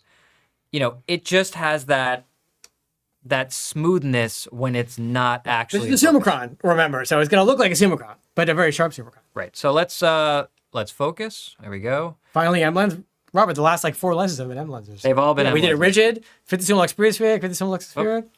Where have you been? Sorry, exposure. There There we we go. go. Get right across now. We're in a cron now. That's too much. There we go. That's just enough. And You can right. see already how much more depth of field there is combining an F2 plus the fact that it's now 2 feet away. Look at that. Sweet. Okay. And take a picture. Okay. Now, of course, we all know what to expect in terms of sharpness and resolution. Yeah. This is like Yeah. next level up from the Summilux in terms of resolving power. Yeah. Which Wow. I don't think would be a surprise for anyone, right? Right. That's what this lens does. This is absurd. Like, again, the thread count, the furs, you know, every little detail. But that fall off, look at that. That is actually really nice. It is. Still for More, an F2 you know, the Bokeh there's not as much of it. Right. But it certainly has a very nice, very controlled character. Let's go, to the... Look how round. Oh, Jeff says don't forget the 0.95. We forgot about the 0.95. Oh. Fine, we'll show one more 50 after this one. So even as controlled and, you know, and I dare to use this word, but a lot of people refer to lenses like the 50 Apo Summicron as a clinical lens. But you can see very clearly, look at this, that the bokeh in the middle is that very, very round shape. And as we're getting to the edges, we're getting more of that football shape, which by definition means this is not clinical at all. This actually has some of that more classic bokeh feel, while also at the same time having, you know, astonishingly high performance in terms of resolving power, lack of aberrations, lack of distortion. But it still has this really pleasing, depending on what camp you are, Yeah. and naturalist. This reminds me bokeh. of the 50 Cron SL. Yeah. Because it's an M lens, it's still going to render more vintagey with more footballs in the corners versus the Cron SL, which is more circular in the corners. But this splits the difference quite nicely. And of course, the level of performance in the center and in the corners, if you were In focus, showing yeah. that, is absolutely crazy. Zoom into the yeah. I'd like to show here, you can see what's interesting is you are getting a really, really smooth control transition in the neon palm tree. It's not jumpy and it's very smooth, but there's not as much of it, which is, again, a function of the fact that this is a Summicron and not a Summilux. Not a lens you would use for all the bokeh in the world, but a lens that you would use when you want a combination of the best performance with still an M lens look, especially in the bokeh areas, especially wide open, without it being distracting. Well, and take a look here, right? So we've looked at this in other areas, in other lenses, but look at the eye going to the cheek, the ear, and then straight Do you behind. guys have cheeks? They do have cheeks. Okay. These very clearly defined cheekbones. Okay. Okay. So you can see that transition as we go from the point of focus and fall off to the background. Now, certainly the pinpoint light sources, I think, are more clearly defined than, say, the flowers, which just have a very, very pleasing, very smooth, and I mean, beautiful bokeh in the flower, right? And you can see the other side. We have a little bit of like texture and tone, but again, the shrub, it is a little bit busier, but you'd expect that because we are talking about f2 versus f1.4. But it's not busy in a way that looks nervous. You can see that there's not a lot of or there's no like highlight or white areas in the bokeh of the shrub. It's all nice, smooth, even tones and kind of mirrors what it looks like in real life. Just blurry. Yeah. So we zoom out to take a full look at the image, and you can see we've got that. All right. Noctilux. All right, we got to get to 35, so let's Let's do this. All right, we should. I mean, we're talking about a bokeh episode. It'd be really embarrassing not to show the Seriously. .95. And we talked about the .95 at the top of the hour. I know, so we're gonna show it. We got this. So the big beast here, the Noctilux. .95. So we showed the f1. This is the Right. .95. This is the modern iteration of that. And again, we have an entire Noctilux episode, and we show a lot of this stuff on that show. So don't feel like you're missing out. Okay. Now this one, 1 meter minimum distance. Here we go. I got to move back. That's right. Okay. Let's hope we can nail it here. Yes, it's a .95. Whoop. And oh yeah, it's a .95. Yeah, like that's It's a little brighter in the a exposure. little bit. I got to just a go wee bit. 2 stops down here. There we go. All right. So let's zoom in. And okay, so we can get a little closer. And we're going to just focus right there. I think you got exposure a little dark, Harry. It's possible. Let's see. A little bit. Okay. There we go. And Oh, what happened there? I think we overexposed because we overshot. Let's try that again. Okay. Picture taking is hard. Picture taking for a camera is hard. Was it not wide open? No, the hood. Oh, the hood. Oh, it Yeah. could be, actually, it Yeah. could be lens flare, Yeah. which has happened to us Yeah, in the most past. of these lenses don't have hoods on them, so we haven't. Right, been using right, them. right. But we Okay. talked about this before. We The hoods, did. The hoods make a difference. There's a lot of lights, studio lights, Yeah. shining this way here This towards is the us. worst. Yeah, the worst environment for this kind of photography, but it's okay. We're making it work. Oh, it's so much better with the hood. Yeah, I Okay. So this is the 50mm f0.95 Noctilux. Definitely sharper than the F1, I would say. Huge difference in the center But look sharpness. at, like, I mean, is there a shrub there? I don't know. I don't think so. And you can barely make out this shape here that's the palm tree, right? This is nice because this is Whoa. like That's this crazy. is like extreme Summilux bokeh or more modern bokeh, but also still being totally magical and distinct. Okay, look at those crayons. We haven't shown the crayons in any other picture. I know, so why, I know. So why are you showing it? I'm now? just saying that's great. Whoa. Yeah. Here, you know, it's not. If we could think back to the F1, we probably can't remember it, but the F1, the bokeh balls were all over the place in terms of shape, contrast, lights, shadows, whereas these are rendering on the more modern side, which basically means that, yes, even though they're quite wild, they're much more controlled, and the transition from center to corners as the shape changes is much more controlled and much more consistent. But it still looks really, really cool. Right. So, I mean, there's no depth of field at that ear. Yeah, So nothing it- there. yeah. Yeah, we're at 0.95. Right. So the fall off is immediate. in the center, we've got the nice round shapes. That looks beautiful. Yeah, the flamingo just Yeah, blows that's doing out. a really nice job handling. Again, these are light sources. And what's interesting, there is some interplay, but there's actually more, I'd say more delineation here versus the more vintage, the F1. Oh, for sure. Yeah. Yeah. And, Yeah, this is it's very, very difficult to make a lens that has this much character in bokeh while still retaining that much control and being that sharp in the center. That is not an easy thing to do.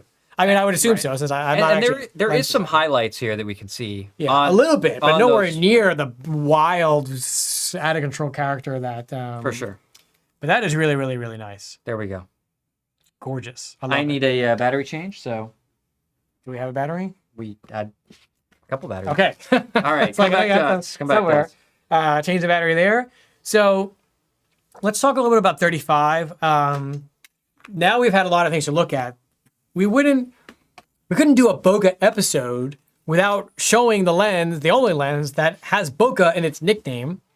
There is a 35 Summicron version 4, currently 6 versions. The 4th version is known as the Bokeh King or the King of Bokeh or the KOB, if you want to be like super cool. Okay, I've never heard anyone say KOB. 2 people have emailed me that over the last week. So yeah, some people call it that. So let's show the King of Bokeh and let's Okay. take a look at it. All And right. let's look at this. We'll start with this and we'll then look at other 35s and sort of understand contextually where the King of Bokeh sits in the pantheon of bokeh-ness. And here Where do we she go? is. Here's Where right are here. we? Okay. I'm going to show it first. Show it. Make sure it's clean, by the way. That's what I'm going to do next. So here it is, the tiny little Bokeh King. This is a super clean example. Look at that. Mint. Not for sale. Sorry. Anyway, all right, I'm going to clean it. I'm going to clean it off. Wait, you got to show the cleaning action. Oh, People yeah. like this stuff. This one I'm not going to touch with the lens cloth because this is I don't want to mess Cleaning up the marks, coatings. yeah. David, do the honors. Thank you. I'm such a nerd. I know it's terrible. No shame. No shame Nope. whatsoever. Zero. None. None. Wow, the live view right now, I'm looking at it, is like insane. Right now we're shooting 35, so we're going to have a different framing situation going on. Okay, so let me reframe this. It Let's is get that. that one. Yes. There we go. And we're gonna. Put it at minimum and make sure it's wide open. I gotta change the. Yeah, there we go. We're getting there. We are getting there. Minimum's gonna be about. We're getting closer. Let me magnify. Sorry about me looking off camera here. Yeah, but- we're just trying to get the L. Oh yeah, You could do it. There we go. it's pretty close Yeah, actually. that's pretty good. Yeah, right. Okay, that looks good. So, all right. So now There we go.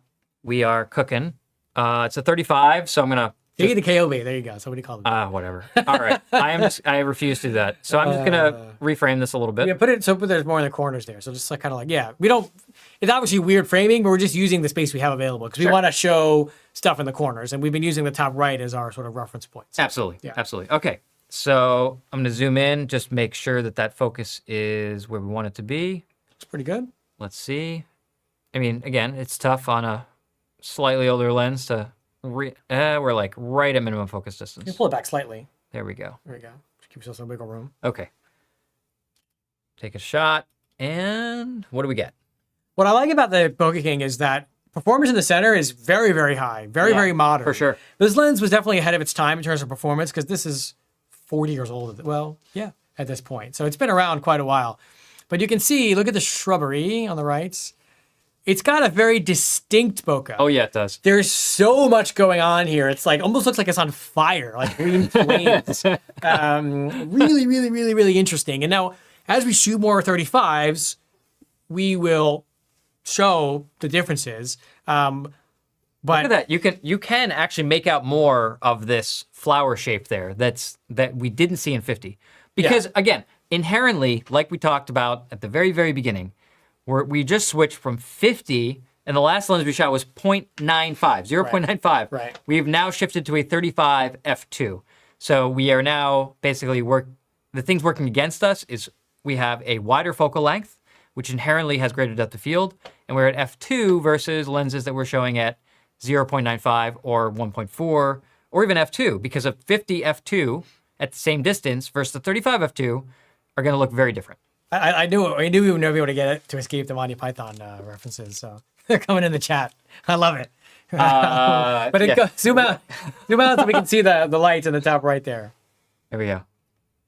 So this is a function, of course, of the lens being quite a bit wider. They're going to be, the spots are smaller. Yeah. But very controlled. Kind of an interesting mix between what we saw on the prehistoric Summilux, but we also saw on the more modern Summicron. I'm liking this. It's hard to have context right now because we've only shot 135 so far, but just looking at it from where we've been seeing all the 50s, it's pretty nice. And remember, it's a 35 f2. This is not a lens that you would inherently assume has a pleasant out of focus area because it's a 35 f2. This is like a functional street shooting lens you traditionally would think. But really, actually, it's doing quite a nice job. You know what I'd like to do right now while we're talking about it? Yeah. I want to compare the 35 Bokeh King to the modern, like in the same focus distance, Okay. the modern 35 Summicron version 6, for lack of a better Okay. term. Let's Jose, so I don't blind everybody. Give us some, there we give go. us some context here. Okay, so we're gonna have to mount this one a little bit. There we go. Can you do it? Oh, can I ever? I believe in This is a 28-28. Just kidding. Where's my 35 Summicron? JK. Here it is. There you go. They look exactly the same. Okay, cut me some slack. Some kind of Leica expert I am. Can't even tell. Can you believe that? A 28 from a 35. Embarrassing. That's it. You're done. You're done. We're done. We're done here. We're done. Ending early. Josh is going home now. I mean, I'm fine with that. Yeah. Okay. F2. See, it's like what was the there was a John Candy movie where he like played a detective and he like thumbed through money. He's like, oh, it's missing one bill. You know. I don't remember that. Harry Crumb, I think was the name. Put the lens on. Very esoteric. If they're gonna talk about Monty Python, Uh-huh. you know, They're talking about it. I'm not. Listen, it's the Knights Who Say Knee, of course. Yeah, of course they need a we shrubbery. got that. All right. All right, what do we got here? Lens profile. Uh-oh. Why are we not? Let's see. Because you had it on a manual profile. Oh, I did. Okay. And now I'm going to remount it because it doesn't like that. There we go. There we go. Perfect. All right. Same framing. Same framing and minimum focus distance should be Same. very similar. Let me just tweak it, make sure we're exactly there. Okay. That's it. And boom. Okay, now we Punchier. can actually compare two generations different because a version 4 to a version 6. Take it away. All right, so let's go back. So, whoop. That is the, nope. Yep. Okay, So that's the let's new zoom- one, and yeah. that's the Bokeh King. Let's zoom in on the top right. I think the Bokeh King could have used a lens shade. Yeah. I think we have some flair. Yeah. Yeah, That okay. doesn't have a shade with it, so you know Right. I have it in the office, but it's not here. But anyway, let's zoom in on the top right. Maybe a little bit zoomed out a little bit. How's Okay, that? there we go. So that's Bokeh King, Yep. and then Oh, wow. huge difference. But again, this is a modern bokeh. This is very similar to what we saw on the 50 Summicron SL, where it's super clean, super consistent, nice round circles. Nothing to it. And not good or bad. That just means it's very clear, very straightforward. Whereas to go back to the Bokeh King, this is a vintage bokeh. And not only are you getting the different shapes, but you're getting different shades and you're getting highlighted edges, one term. Wildly different. I don't know if I think King of Bokeh has just become part of the fun of being like, I don't think Yeah, it let's doesn't look- mean it has the best bokeh ever, but let's Okay. look at this shrub. Go scroll down. Yeah. Well, I want to kind of get some lights and get some shrubs. Okay. So this is the Bokeh King. I mean, again, the very distinct. I was again looking at the shrub in the version 6. This one, it's very smooth, very clean, very modern. Just not doesn't offend anyone. Whereas if you go to the Bokeh King, I mean, it's just like something is happening.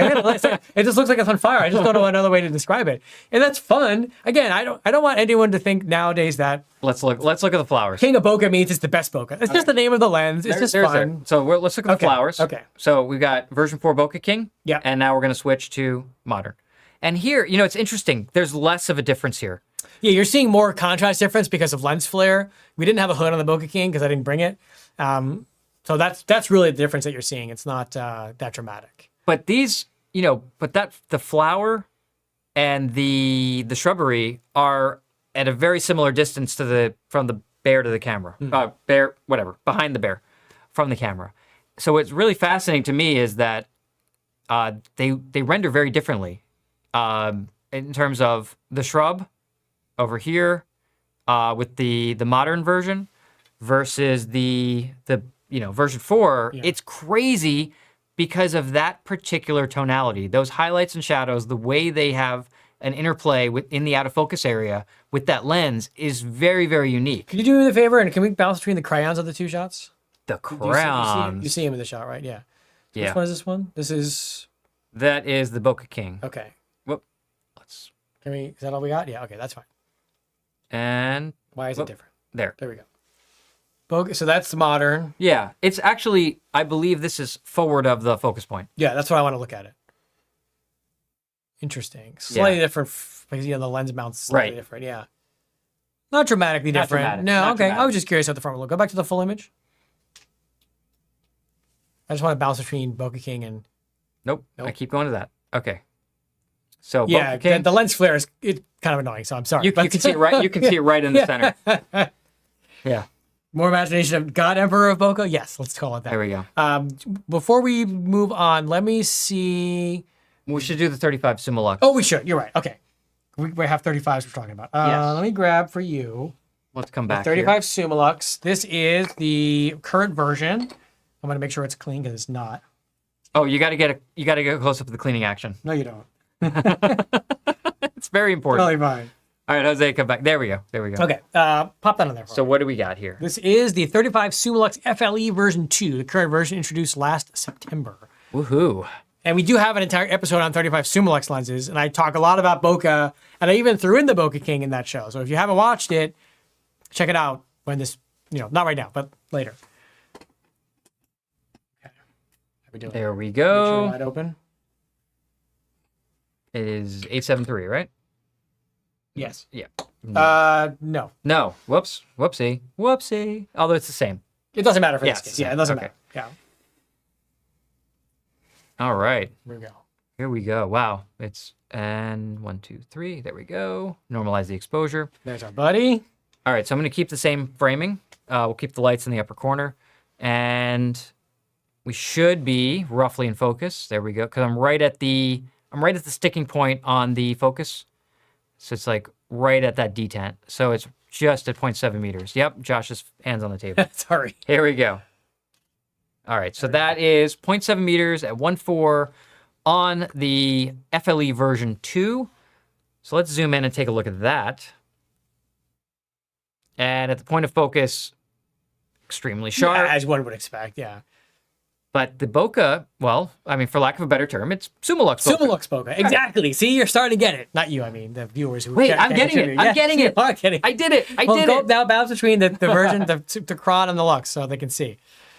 Well, let's just kind of scroll around a little bit. So Yeah. we've got the green neon that has a nice smooth transition. We've got the very non-disruptive shrubbery. Here, when we look Now we can't even see that there were flowers. That but just look melts away. again at how crisp the fur is, the fur detail in that pink bokeh ball. Yeah. Just like we were talking about before, and that's really smooth transition from the focus point to out of focus areas. And and not as much interplay between these two objects, between But the still, flamingo. I mean, this is showing you that even with a 35-1.4, you're still going to have some of that little bit slightly harsher edge on the color of the flamingo there on the left, the pink thing, because you just don't have the focal length working in your favor here. But very, very nice. Very right? nice. Yeah, very Summilux-y. I don't know. Very that's the new Summilux. So Summilux. what do you want to see? I want to see current Summicron versus current. Yeah, there we go. Current? That is Summilux. Excuse me, Summicron Bokeh. Yep. And then that is Summilux Bokeh. But we saw Modern. very similar bokeh to this with the 50 Summilux SL. Exactly. Yeah, Leica is keeping that consistent across the frame. So across when you right, designs. so when you look at the 50 Summicron SL versus the 50 Summilux SL, we see a very similar fingerprint versus the 50 Summilux. Well, actually, now we're talking about 35. The 35 Summicron versus the 35 Summilux Now, in the M. come back to the full image for me, please. I want to see what do I want to see? What do you want to see? The shrubbery between Lux and Cron. Okay, Yeah. so just holding it here. Yeah, so So that's the Cron. That's Cron. No, you can zoom in. The only 70 is for the S system, guys. There we go. 75 is for M. Okay, There we go. there's the Cron. Yeah, I mean, you can see you're just getting less defined shapes because you have less depth of field. And the bokeh balls are increasing in size. Oh, for sure. Yeah, everything is just becoming more Summilux-y because of the exactly. Summilux. Right. Summiluxurious. I love it. I think that's what the Lux is supposed Summilux- to... No, Lux is for light. So yeah, Summiluxurious. I love it. Perfect. It is more Summiluxurious. Thank you, Blake. That is our word of the Wow. day. Word of the decade. Wow. So Josh, you did bring the 35 Noctilux, right? Oh, yeah, let me just grab that. Actually, what you have to do first, you have to take these two lenses and glue them together. Don't encourage the viewers, David, because now I'm going to get emails. Put me on the waiting list for the... No, there's no such no thing. 35 It doesn't exist. But we are talking about Crazy 35, so we should talk about the steel rim. Sure. Now, you're going to have to move a little bit. Although before we take this off, Yes. we need to show the trick of this lens, which is, can we get closer? And what is that going to look like? And Very true. and what else did they do in this design? They added a couple of aperture blades. So what is that going to We got to look like? stop when it it's up? down, and we're going to try it out. There we go. So first, let's stop it down because I don't have to move the camera for that. That's true. Okay, and it shouldn't have focus shift because it is... Exactly. Right. Okay, let's open it up. There we go. Here we go. So now all I did is just change it to f2. I changed the exposure commensurately, one stop, and I'm not even going to refocus because I just trust it that much. Here we go. Nope, that is not playback. There we go. Ooh, that is so sharp. But again, there's We're a lot not of looking at sharpness. sharpness. I know I can't help myself. There you go. Here we can start to see You can see the blades. the blades. Right. So now Pretty nice though. Now we can see the defined aperture blade shape. And again, this, just to reiterate, this is at f2. These ones are further away as if you... What I find interesting is like, yes, there's Summicron F2 bokeh and there's Summilux top down to F2 bokeh, and they're different, Yes. which is awesome. Like, because you can say, oh, well, I'll just buy a Summilux and stop it down to F2 and make it look like a Summicron. Like, no, that's not how it works. If you want the Summicron look, you got to get a Summicron. That's how we do it. That's how we do it. That's so cool. I love it. Okay, so now let's go in for the kill. I'm going to go to 1-4. 1, 2, 3. Stop it down. And, well, sorry, shutter speed. We're not stopping down. We're opening up. And we're going to go here. And we're going to really... Summilicious. That sounds like a sort of beauty Okay, product. we're going to really... There we go. I'm going to get my hands on the table. Hang on. Thank you. You're welcome. There we go. And Wow. That's like approaching sort of Noctilux feel that's a little pretty bit. nice. Yeah, that's pretty nice. for everyone photographing teddy bears in front of LEDs. This lens is the run for you.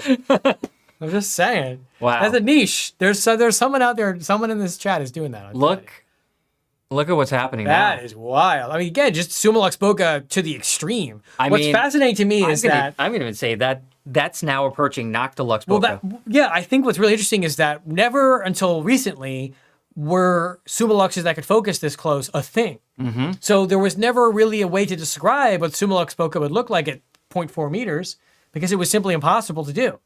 But now we have almost like this new category of bokeh, which is what you get when you focus a Summilux at 0.4 meters or 0.45 or whatever. Wow, look at that. That is wild. But still very controlled, still very modern bokeh. It's not spiraling out of control. Just wait to see the steel rim. That's going to be a Yeah. So let's totally look different at this, animal. the full shot here. Yeah, but that's really That's nice. beautiful. That's really, really That is really nice. And the fact that we're getting that with a 35, which Yeah. is basically defying the rules that we set out at the beginning, which is longer focal lengths, 50 and up, tend to have much better or certainly smoother bokeh than 35 or under.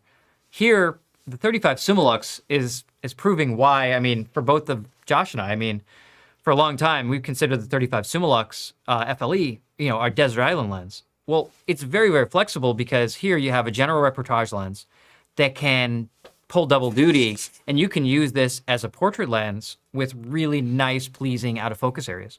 So, yeah, super nice lens. amazing. So we got the steel We're rim actually next. doing steel rim. Because we're running out of time, so we got to talk about the So steel rim. now, all right, come back to us, Jose. Yeah, but now we got to go way further back because the steel rim has a Well- minimum distance of 1 meter, which is most challenging for us with a Yes. 35. But we'll make it work. We've done more with less.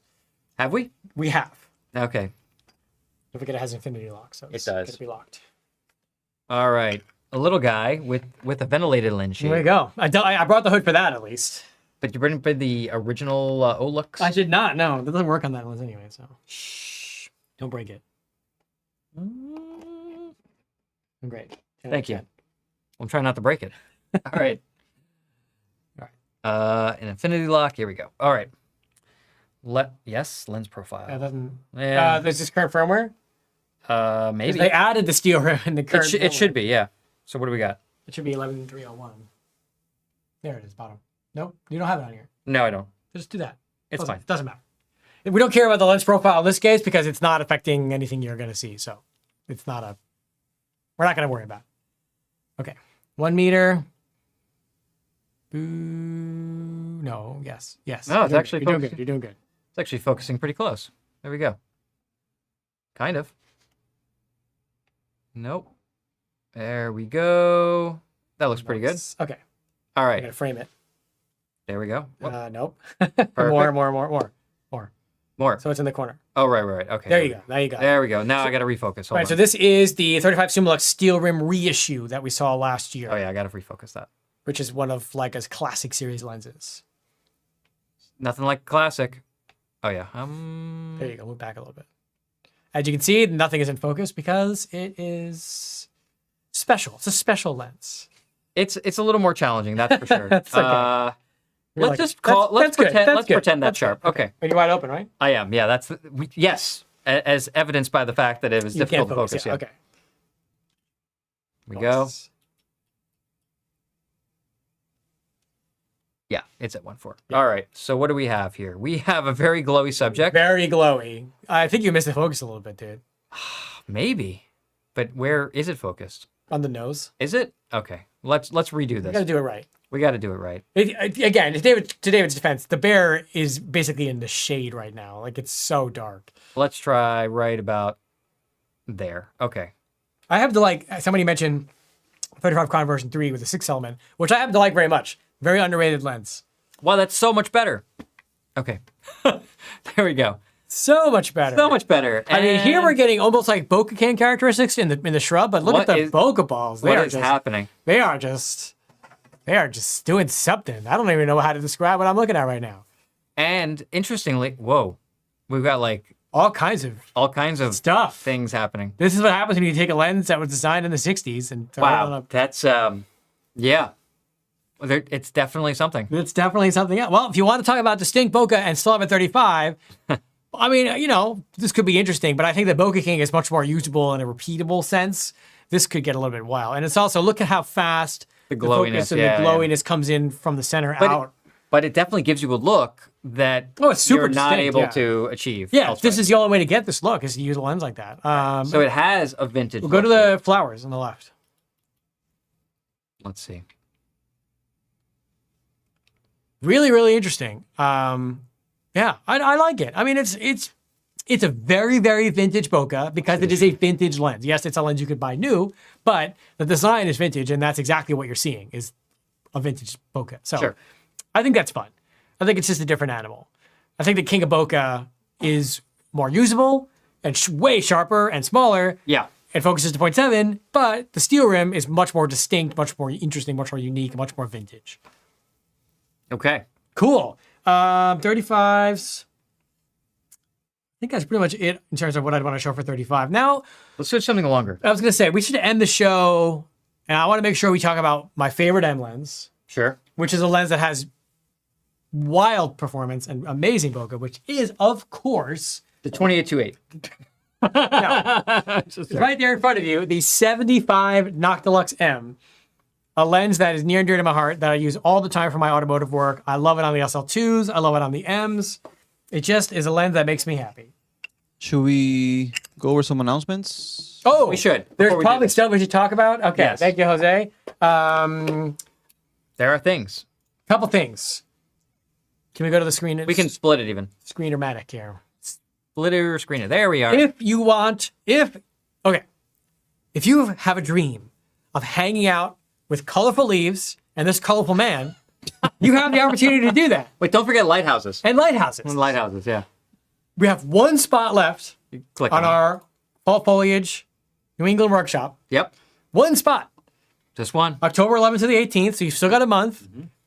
If you want to hang out. Well, Oh, this also, is and, cool. And also with Colin.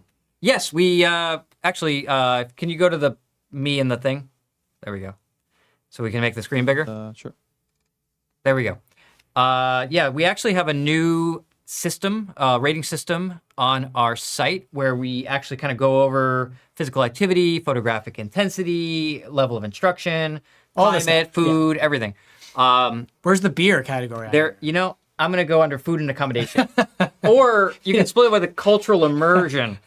For me, beer is a physical activity, so I don't know what you're talking about. A physical activity. Yes. So yeah, we do that. So this one is not overly physical, but it's a lot of photography. So we are doing lots of sunrises, sunsets, and just shooting our faces off. But yeah, otherwise it's very pleasant there. It's New England in the fall. And it's one spot. It's one spot. I think everything else is sold out. No, we have a few spots left for Norway And Patagonia for next year. Correct. I'm not gonna go too much into those yet because we've got a little bit of time. But you can explore. If you go to the workshops and events and then destination workshop section on Leica Star Miami's website, you can see all the things that are coming up. A lot of these programs sell out super fast. I like that you're using hand gestures, but the camera's on me. Blah, blah, blah, blah. You can put it on I just talk with my hands, you know. And they're for you, David. They're for you. There I am.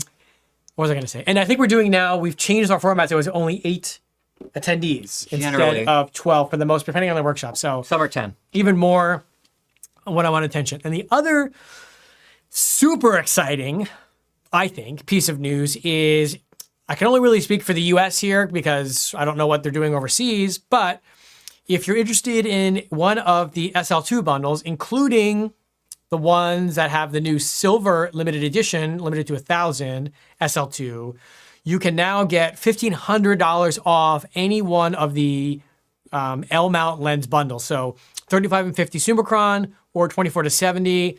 You just go on Leica's website, you register in your account, you get a voucher, and it's actually less expensive to get the bundle, one of the prime lens bundles, than it is to buy the SL2 by itself.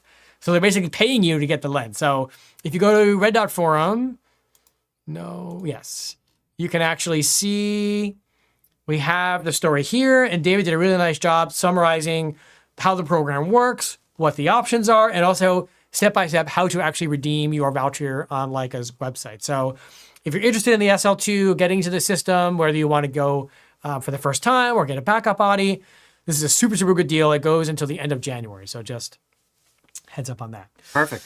Cool. I think that's all the news and announcements. Right? Did we talk about the Women Photo Summit? Talked about it last time. We talked about it last time. Yeah. Okay. Yeah. Well, the short version is we do have the Leica Women We got Photo 13. Project Summit, September 22nd to the 24th. We dove deep into it the last time. show. Yep. It's going to be awesome. We've got 3 days of events, workshop, which is actually full, panel discussions, a photo slam, which is like a group critique. So if you can make it either to everything or to some of the things, we'll all be there. It's going to be a lot of fun. And there's going to be some amazing photography, which in the end is the whole reason that we're doing what we're doing. Sweet. All right. Back to us. We will begin closing out the show with the pièce de résistance of modern M lenses, which is the 75 Noctilux, the coolest M lens you can buy today, in my humble but totally right opinion. Wait, hold on. No opinion that you have is humble. That's why I said humble and totally right. Not humble. Right. Not humble. Please, in Josh's please. completely non-humble way. Okay, so we are going to look at this. And again, minimum focus distance on this guy is 0.85 meters, Fascinating. which is less than a Noctilux 50. So combined with the fact that it is a longer focal length and a shorter minimum focus distance, will that overcome a 0.95 versus an f1.25? Does the bundle come with a Leica watch? Sure, all you have to do is buy the watch too, and I'll package them all together real nice. Promise. Wow. Okay. I'm just saying. I'm just doing the photography thing over here. Let's see, All right, let's try that. Here we go.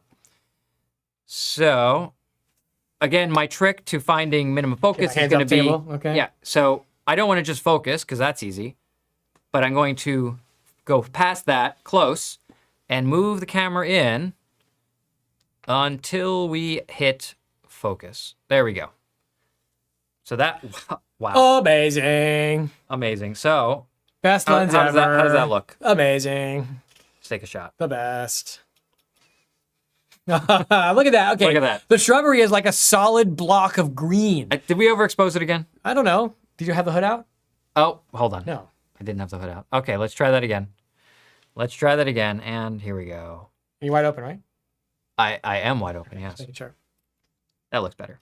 Yay. Oh, Yay. look at how sharp it is. Look at how fast the focus falls off. There's no shrub. Look at the way it just melts everything into nothingness. Oh my gosh. Oh, the palm tree. This is stunning. Oh, And yet, sign me up. and yet, This is as sharp as the 75 Apo SL. It is. It's ridiculous to have that little depth of field. well, look at the hat. So look at where here. Okay, look at the focus fall off from the front brim of the hat through where you can see the threads in focus, and then again it's out of focus. That's like 2 millimeters. I mean, But it's so sharp when it's that's in a little focus. teddy bear hat. That's not like a normal size I hat. want you to back out. I want you to focus, Where? like take another shot from further away. Okay. So they can see that even as you start to back away, you're still going to get a really, really, really nice bokeh. And also you'll be able to see some of the lights. So maybe tilt up a little bit. Tilt Like up to the right or There something. we go. Sweet. You like that? Oh, I love it. Okay. Let's. This lens is so good. And Let's let's. do great right here. Just like that. Oh, okay.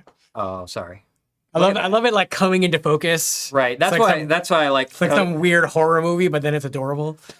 That's an adorable bear. Here we go. Look at that. Yes, the 35 Summicron version 6 is the current ASPH. Weird framing, but we did it to Josh's taste. So Oh. Amazing. So sharp. so sharp. But then look at the fall. Oh, even as you start to back away, the fall off is amazing. Zoom out a little bit if you can. Well, I want to highlight these. super crisp. Totally just blurred out. Amazing. Look at that. So smooth. Yeah. This lens is awesome. I don't know. They're hard to get right now. They've been like that for a while, and they're big and heavy. But man, the way this lens performs, I could use it all day, every day, and I'll never get sick of it. It's just that good. But Josh, Yes, would you get sick of it? never. Is it tough to focus on an M11 wide open? No, as long as your camera's calibrated. I use this on an M11 all the time. Well, I like that Jose stuck with the live view when I was focusing this because I actually only had to zoom in at the very end to confirm focus. It's so sharp and so high contrast in terms of showing you where the focus is and not that I'm able to focus on a monitor across the studio from live view without zooming in, and I was 95% the way there. Yeah. It is a very easy lens to focus. Compare that to, say, the 35 steel rim, where at 100% I'm still struggling. Yeah, on a rangefinder, This lens just pops right in. without live view, the 75 Noctilux is so smooth and so well geared I'm going to change lenses, though. that it's just a dream. Yeah. What do you want to show? Well, let's stick to 75. 75 Apple M. Well, let's go there first. Yeah. Yep. Got it. Hold on. Gotta clean it. There you go. Cleaning. We're going to go 75 Oh, this lens is filthy. 75 Apo M. Then I want to shift to the 75 Apo SL. And then just because why not, we can throw the 70S lens on there. This lens is. How we This doing? lens up there? has seen some love. How we doing? How we doing? It's like I can't get any cleaner than that. So Okay. we'll deal. All right. This is a 90. This is the second time I've done that. For those- That is a much different looking lens. For those playing the Red Dot Forum Camera Talk Drinking game at home. 2 shots. 2 shots. Because I'm sitting in the wrong chair. Listen. All my feng shui is all messed well, up. maybe that's it. Maybe it's because I'm sitting in that chair. Like, I haven't dropped the lens yet. I see. And you've misidentified too. I see. Yeah. So it's the chair. The it's chair is where my powers The come chair. It's yes. Makes a lot of sense. Yeah, that's it. Yeah, I that's get it. I am now blessed with the Josh chair. I secretly switched them though when you weren't looking. So. Oh. You know something that I don't know. Oh, hey John. John Cassiano, good to see you. Okay, here we go. So we're at F2. This should be fun.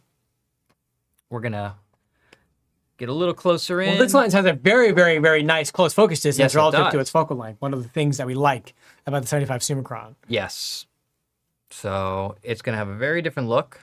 Here we go. Well, we can back it up too.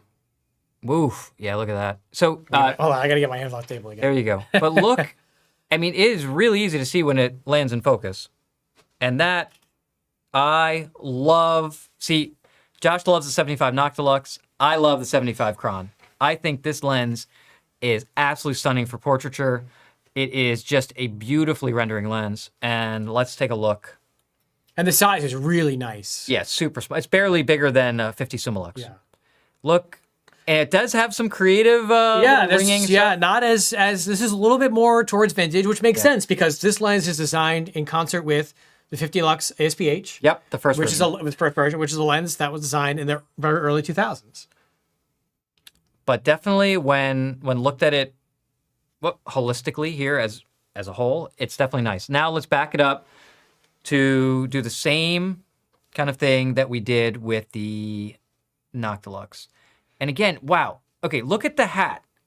Look at I don't know if you guys can see like that little sharpness. Yeah, I do. Okay. I don't know if you can see the light area of in focus threads as it's going from the front of the rim to the top of the hat there. See that? It really this lens really, like many modern lenses, is very easy to focus. So now just zooming in and yeah, I actually was focused. Yeah, you did a good job. So This looks good, but it's no 75 Noctilux. let's see. I'm just saying. Yeah, I know you're just saying. But so it's still the same character. Summicron Bokeh. Shocking. A shocking development here. Looks so good though. It does. This is a great portrait lens. This is a great travel lens. Like an FLE 235 Summilux and a 75 Cron Yeah, would be a combo. really nice 1-2 punch for travel. Super nice. And it's so compact. Yeah. Okay, so now let's switch gears. Yeah, well, we're already 2 hours in, so Yeah. we have to kind of like We got to wrap this up. Wrap it up. Okay, so come back to us. We're going to switch gears. Switch out of M. We're going to go to the 75. Yeah, let's finish off Apple on Cron. something like this because Well, and I think, or should we show this one first? I'd like to show both of these. show this first. Okay, Here. We're gonna go out of left field here and talk about an S lens. this one probably needs some cleaning. that one needs a fire hose to clean it. All right. Well, we should stick with 70 for now. Yeah, I'm taking this off. Oh, okay. Yeah, you need to get after But it. clean that I'm first. gonna. There we go. Teamwork. Teamwork makes the dream work. Okay, and I'm just, while Josh is prepping the lens for surgery, I'm going to scrub in. This is, just to clarify, and I have written an entire article on S lenses. So we're putting a 70 millimeter S lens onto the camera. That's good. Freshen up. Now, and again, for those playing at home, what focal length magnifier Ooh. is there for this 70 millimeter when we put it, because it was designed for medium format, what happens when we put it on a full frame SL body? Anyone? Let's see if anyone gets it Right. right. Anyone read the article? Jeez. I doubt it. Can you get There's that gonna be a stuff quiz online? on this. What? All right. There's gonna be a quiz on this. There's a quiz later. That's There's right. going to be a quiz. Okay. The answer is, I know there's a delay. The answer is, it's a 70 millimeter. Doesn't change. It doesn't change. 70 millimeter is 70 millimeter is 70 millimeter. And that's kind of an interesting thing that some people have a hard time wrapping their brain around because, well, how could a lens made for medium format that acts as a 50 be a normal, be a slight telephoto on an SL body? And the reason is because it's a 70 millimeter on an SL. It's still a 70 millimeter on an S body, but it has a wider field of view equivalent to a 50 or 55. All right. All right, let's fire it up. See what you can do. Oh, yeah. Ooh, she purrs. Is that what you call that? Here we go. It also has a very close minimum focus distance. 20 inches. But it's also an f2.5, so we're going to have to lighten this exposure up a decent amount. And it is autofocus. Woohoo. There we go. Ooh, look at that. That's pretty nice. So we get my hands off the table. Take your hands off the table. That's very Really nice, nice. actually. Wow. Well, first of all, It's that so is sharp. so sharp. You're wide open? Yeah, I'm wide open. You're kidding. No, I'm not kidding. I'll be honest with you. I haven't thrown this lens on an SL2 in a while. Yeah. The 70. I It's use the so 120 good. and the Oh my 180. gosh. But wow. Holy. That is Criminy. something else. Now let's see the fall off. Really nice. Wow. This is even for a 2.5? 2.5. This is And not 70. Look at, wow, the bokeh is it's like really nice. it's sort of like Summicron bokeh, but not exactly. Let's see the other side here. I am this is really interesting. Have we broken Josh? I Yeah, think- I'm slightly broken right now. my goodness. That is really, It's hard for me to describe what I'm seeing right now because look at that. this is SL, really like SL Prime Performance, but M lens bokeh and fall off. yeah. Fascinating. Okay, I need to revisit S lenses on the SL2 because it's been a little bit. There's been so many new lenses coming out. I've been so distracted. And I can't get over. I know that's not what we're talking about. Man, is that sharp? Bats back out again. See the whole Yeah, image? that is amazing. Like it really, it does have a really like a close focusing classic. Just look at how Kron kind of controlled the bokeh balls are in the top right and top left corners. Like Yeah, they really, it's really nice. Okay. So if you want something a little bit different without any compromise in performance, And autofocus and aperture control and weather sealing with an SL. yeah, that's right. So you're actually getting all of those things. S lenses are getting pretty inexpensive. So I bet you the 24 would be amazing. Not for bokeh, I guess. Now I'm actually legitimately curious here. Yeah. I'm very intrigued. All right, let me. What? There we go. Oh no, we showed them how the sausage is made. No, that's not good. All right, here we go. Vegan sausage. There we go. Are we still? Wow. Look how. I mean, it's Look because at that it's a 2.5, so you're actually getting a pretty significant amount of depth of field, even though you're not focused that close. But wow, this is really nice. Look at that. Really good definition between the fur and the bear in the background. Wow. That's pretty good, and it's razor sharp. This is like an underdog thing situation. I think this we is just, funny. yeah. This is a funny picture too, actually. Yeah. All right, come back to us, Jose. Let's end it on the Performance King, which is the SL75 Summicron. Did you want to show that one? No, we're already over 2 hours. Okay. We gotta have a little bit of. Okay, but Self-control listen, here. I think we found an interesting, unlikely surprise here. Which happens sometimes on the show. I enjoy doing that. Which is surprising because I used the S system as my primary system for 10 years. I know, but it's been a while. It's been a You're while. getting rusty. I'm getting that. Okay, they are some beautiful lenses, and like Josh said, balancing that sharpness and resolution and resolving power of SL primes, of SL optics, while having some of that character, that classic Kron character of an M lens. It's really an interesting balance for sure. That's right. So I mentioned this because we're not going to have a show before Wetzlar. Right. I'm going with Kirsten to the LSI annual meeting in Wetzlar at the Leica factory. It's October 18, 19, 20, give or take, something like that. Sure. So if you're going to go, have a beer with me. We'll hang out. That'll be fun. Anyways, Randy. And we'll be in Portugal next week. This week. in a few days. Yeah, so David and I will also be attending some events at the Leica factory in Portugal, in Porto. They're celebrating their 50th anniversary there of the factory. So if you're going to be there, so will we. And we like beer. For like 40 hours. God, yeah. All right. I know. It's like a there. I think we're spending as much time traveling as. I'm looking forward to it. It's gonna be All right. fun. It is going to be fun. All right, let's end the show on Here we go. something interesting. Not a secret lens, not an underdog lens. This Maybe is the- not as appreciated as it could be. Fair. Although I did write a full article and review on this Okay. where I actually explored the Bokeh. Okay. This is the 75 Apo Summicron SL. Yes. Let's see what you can do. Look at that. Ooh, very nice. Trying to get your lights up there. Oh, thanks. Yeah, you're welcome. All right. And we're at F2. Boom. There we go. A little overexposed. A little there. overexposed. Because I was at 2.5. So we got to go third down. fine. There we go. All right. Zooming in, enhancing. Still looks a little bright, actually. Well, maybe a little bit less. There we go. There we go. And, of course, no surprise, crazy sharp. Let's take a look at the Bokeh, right? And it's funny. It's actually more Summiluxy, isn't it? Yeah, leaning a little Summiluxy. Yeah. Which I find fascinating, but Yeah. actually it's quite nice. But it's not nearly as out of control as some of the vintage Luxes that we've seen. No. The fall off is very controlled, very smooth. The shrub looks nice and smooth and green. Not as much of a green block as the 75 Noctilux. Sure. But there's more definition. But certainly the fall off is very pleasing. I like this. But I love the SL Summicrons. I mean, that's not a secret. I preach about them all the time. I mean, that, just objectively speaking, or subjectively speaking, it's just a pleasing image, right? yeah. And that's only at, sorry to blank it out, that's a 1 meter focus distance. So this lens can get a fair amount closer than that. So let's move in for the kill here, so to speak. I'm going to rebalance that just so we can get a little more light. Okay, and a little touch AF. And boom. What do we think? I mean, performance still as Yeah. good as you'd expect. Sure.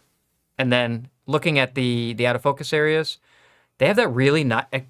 It's that sort of. I mean, one of the big differences, Summilux-y thing. yeah, between the modern, because we're seeing different shapes, different things happening, but modern versus vintage is the shape and the definition of the bokeh balls and the way the focus is. Like here, very controlled. Remember the steel rim? Yeah. I mean, this is the Out of inverse, control. the inverse Right. of that. Well, it's also a 75. I mean, so what's not, you can see there's no bright edges. Yeah. Very, very uniform fields of color. The overlap and interplay is just really nice. Yeah, I mean, it's I'm what you would impressed. hope for. I mean, I'm not surprised. Whereas the S lines, I was very surprised. But I Yeah, think of course. because we're well over 2 hours, we should call it. Let's come back to us, yeah. Jose. And I would just say, I have no idea because I have not looked over there. If there was any burning No, I've comments been that we had watching. to address. I've been watching. We're doing pretty good. Did we move this table or something? We look crooked. Oh no, it's just the monitor's crooked. You turned it. No, you're not wearing a left shoe. It's the shit. The chair. It's the chair. Anyway. Chair, Weird. throwing everything off. So, what do you sign us off, David? We did Did we miss anybody? a lot. Did we miss anybody? We know we can only cover so much, but we just wanted to have a fun time. We wanted to show you the bokeh of different lenses, talk about what to look for. Hopefully, what we said makes sense and you gain some insight. And if not, well, whatever. You can't have your money back. No, they can have their money back. Oh, they can? Right, because they didn't pay anything for this. Oh. It's totally free. Forgot And- about that part. If just in case you weren't watching this live or you couldn't catch us all of it, you can always catch all of our Red Dot Forum Camera Talk streams are archived in full 4K glory, for better or for worse, on our YouTube channel. You can go under our playlist, and we have it categorized into systems and lenses. This one's in, for instance, lenses, M system, and SL system. So you're able to find that. And we've done many shows by now. So please, if you thought this was interesting and your first time watching, you can go visit our archive and learn all about everything from every Noctilux ever made Everything, to SLs to whatever. If you like the video, please, you know what to do. Give us a little thumbs up action. That helps us. Subscribe to the channel and make sure to click the notification bell so you'll know when we post new exciting content like this one. Our next episode, like Josh said, will Probably be November, I think, because of all the travel in October. And We have we're a going lot to be of travel. doing 50 Summilux M lenses, a full Yes. anthology. Stay tuned for that. It's going to be If you've ever sweet. seen our anthologies, this guy pulls out It's very thorough, yes. all the It's stops. going to be cool. He means every single 50 Summilux ever made on this table. Pretty much, yeah. Well, some of them I'm still chasing. I'm still trying to chase down a few, but I'm confident. He's pretty good. He's pretty thorough. So you'll definitely want to tune in for that. So make sure you're subscribed so you know when we're going to post that. And we will also do a live shooting setup. We might even do this live shooting setup if you like it. Yeah, this worked out pretty well. If you guys like it, leave Yeah. a comment, let Yeah. us know. Even if we didn't like it, we'll still do it anyway. If you didn't like it, leave a comment, let us know. So we will do a live shooting setup so you can see every 50 Summilux compared for real with the same shooting situation, which I think is really, really valuable. We did that with the 35s. We did that with the Noctiluxes. So we're just continuing that trend. You can also check out the latest news and tech articles and things like that, camera reviews on reddotforum.com. That's the website, not the YouTube. So check that out. And if you're looking for Leica stuff, go to leicastoremiami.com for all your Leica needs and keep us fed. We like that. Yeah. So yeah, big thanks to Josh. Thank you to Jose.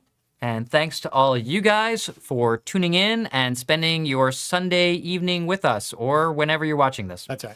And we will see you in the next episode. Everyone take care and have a great week. Bye. Good night, guys.